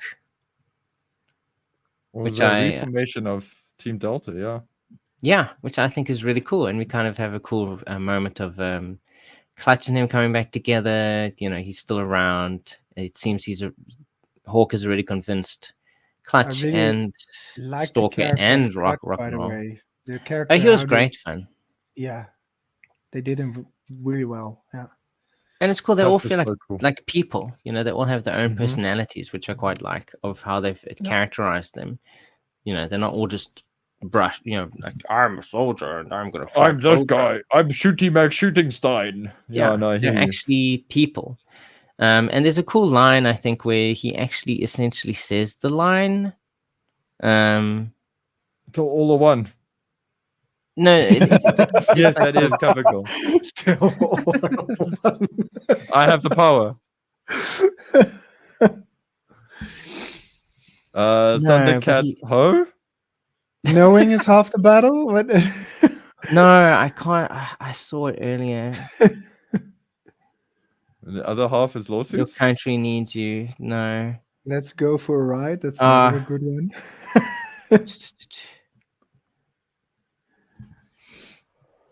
I want you to build a highly trained special mission force, one that can handle these new threats on the horizon. Yeah. That was it. I was like, and every day is Casual Friday. Look at DJ. Yeah, Chaplin's assistant's motor pod. Bar weep grunner, weep ninny bomb. So I think the ending is the moment that Stephen alluded to earlier. For people, if you remember, Stephen was happy overall with the entire series, but he was upset with the way that the series ended. That it's kind of essentially in his mind, I think, a setup for the next miniseries. The next thing to come along. But I think the next miniseries isn't it Scarlet or whatever? It's Destro. Destro is the next one along, essentially. Yeah, I think that's also cool. Yeah. But they are setting it up as in, we get a conclusion. Like what is the current situation? Like, what does the US government know about Transformers, and what is their response? And it seems their response is GI Joe, and they picked a person who has perhaps a personal vendetta with these robots. Yeah, somebody who's got PTSD. Yeah. Yeah. Although we see that he's overcome it, but he is more than happy to be the guy spearheading. Yeah. He does want to kill them for sure. I'm a bit afraid because every time the Joes and the Transformers meet, that the Transformers outstage the Joes. The Joes become just soldiers, and the Transformers are the really powerful ones. Yeah, I'm a bit worried that is going to happen again. I'm curious to see how they balance that out, because I really want to see my Joes as powerful and not just gun fodder. Is that a word? Yeah, like fodder. Like, I think that is true. I think that has always been a difficult thing when you have the GI Joes and Transformers. And that's what I liked about Transformers are naturally more powerful. I mean, precisely, but giant robots.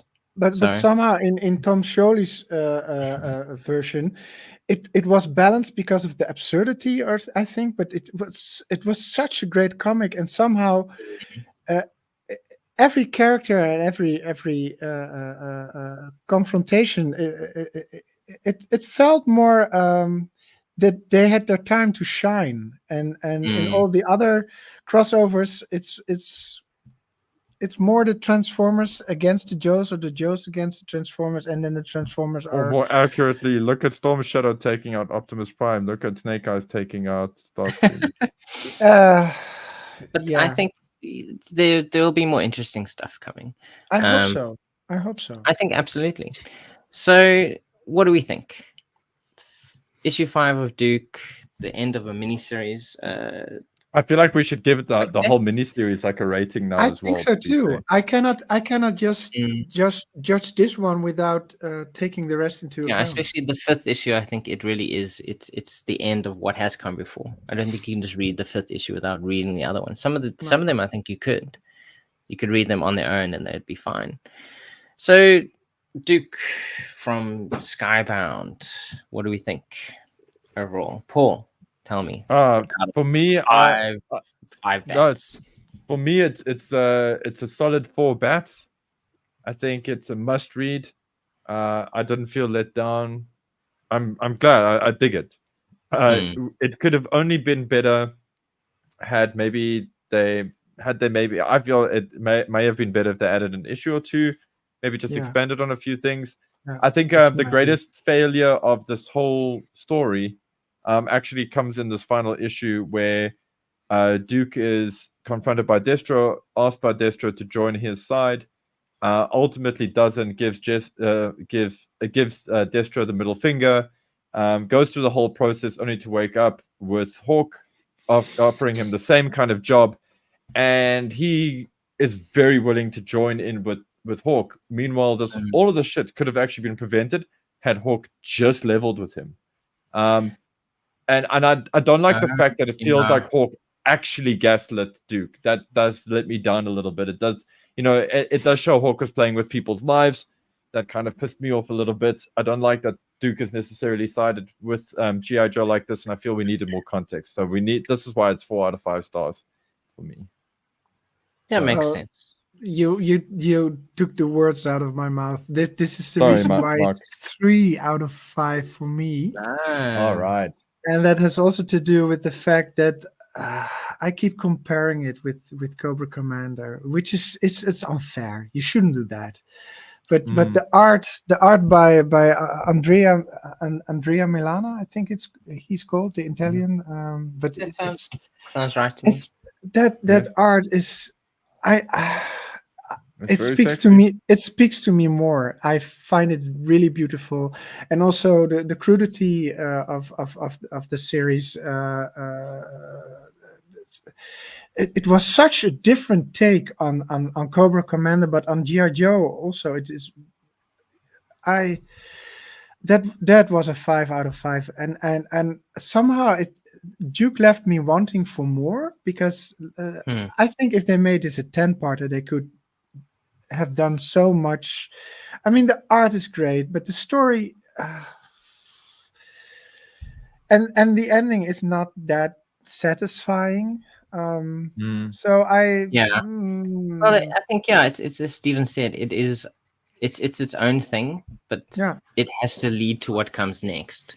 Yeah, so I 3.5 then. But it could not. I think 4. 3 out of 5 is still pretty good. I'd also go 4 out of 5. Like I've enjoyed the experience of seeing a different version of Duke, and it's cool to kind of see how this links into the overall Energon universe. Art was absolutely fantastic throughout. Yes, I think the art on Cobra Command is definitely more nuanced. I wouldn't say better, but it's more nuanced. But I think it was interesting. Obviously it's the same writer on both, but he chose a different artist, I think, who he felt maybe suited the style of the story more. But I think the artist he chose for Cobra Commander gels more with the type of story he was telling, while not taking anything away from the artist on Duke, but he's more generically good. he can do absolutely incredible stuff, but what they were doing in Cobra Commander stands out more. I'm not saying that he's bad. I'm just saying that he's no, because he's great. No, it's great art, but both series are coming out concurrently. It's McDonald's and Burger King. Well, yeah.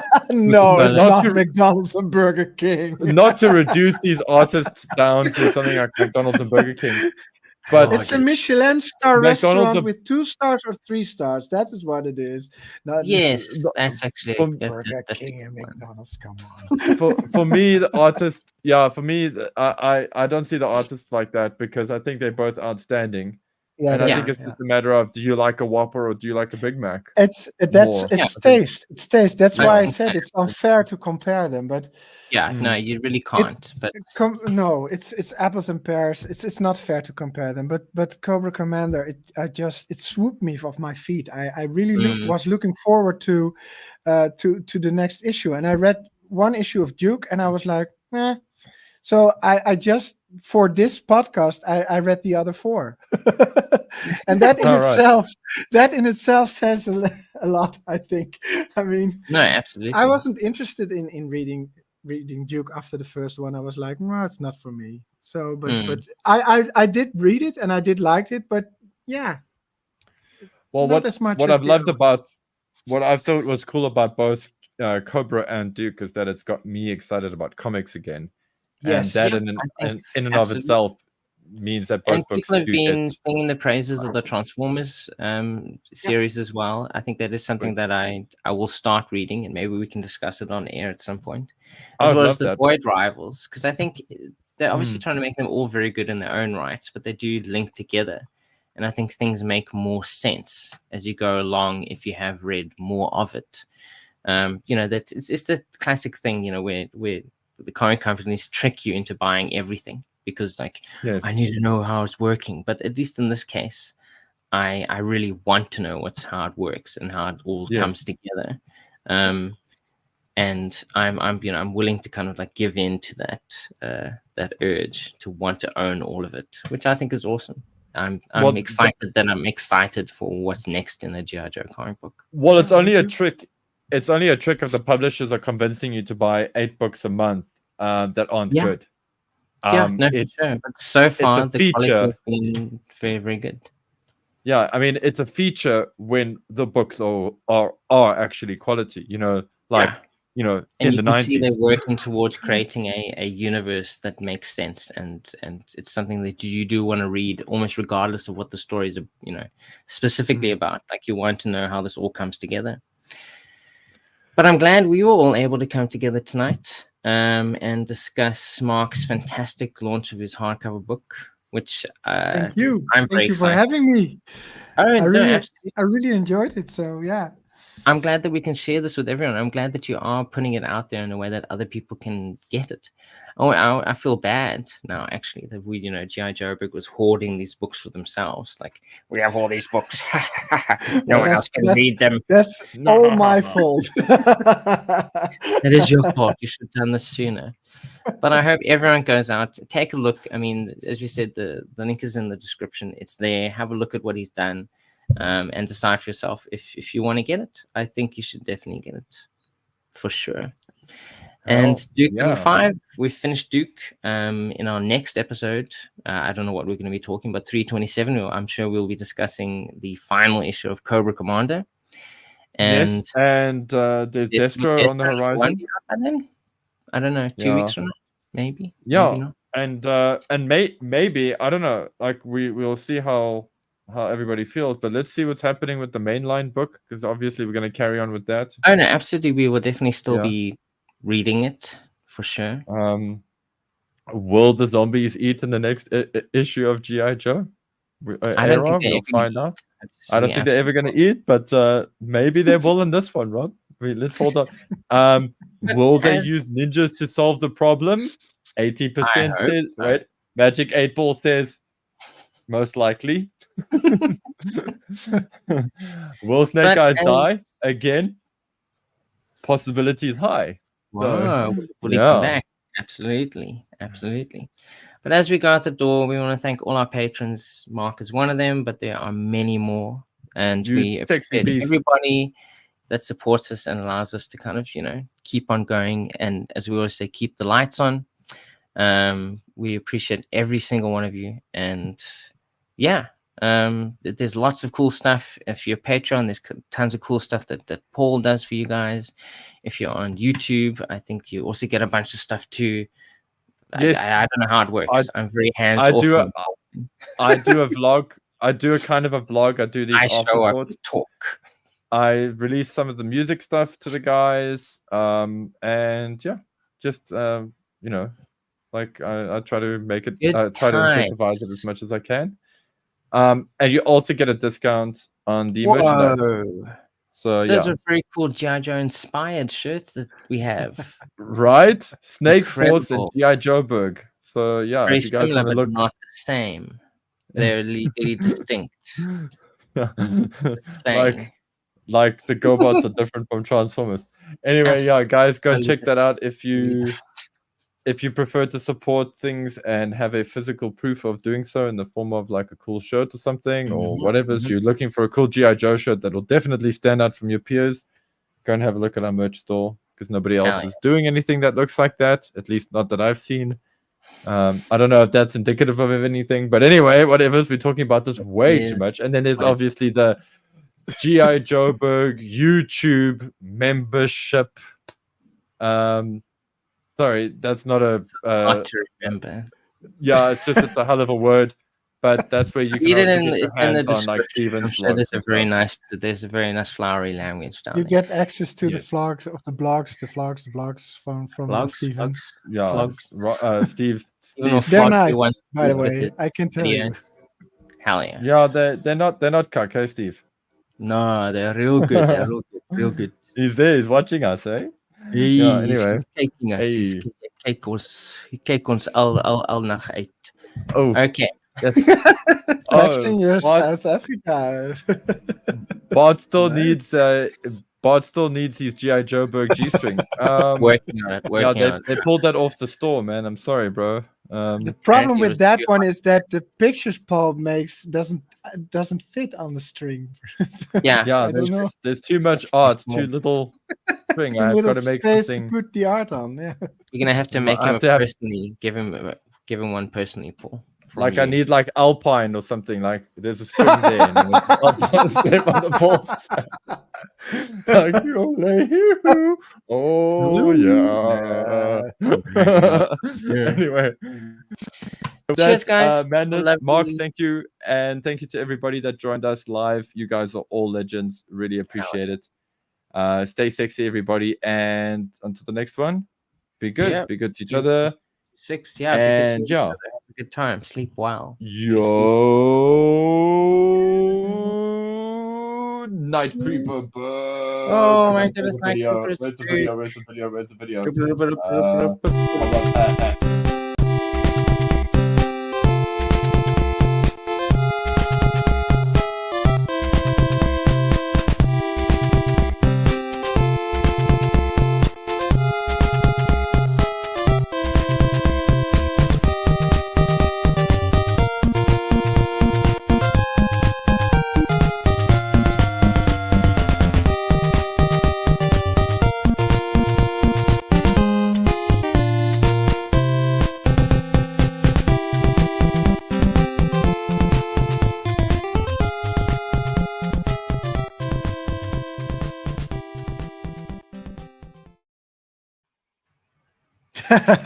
Oh, we have to end now.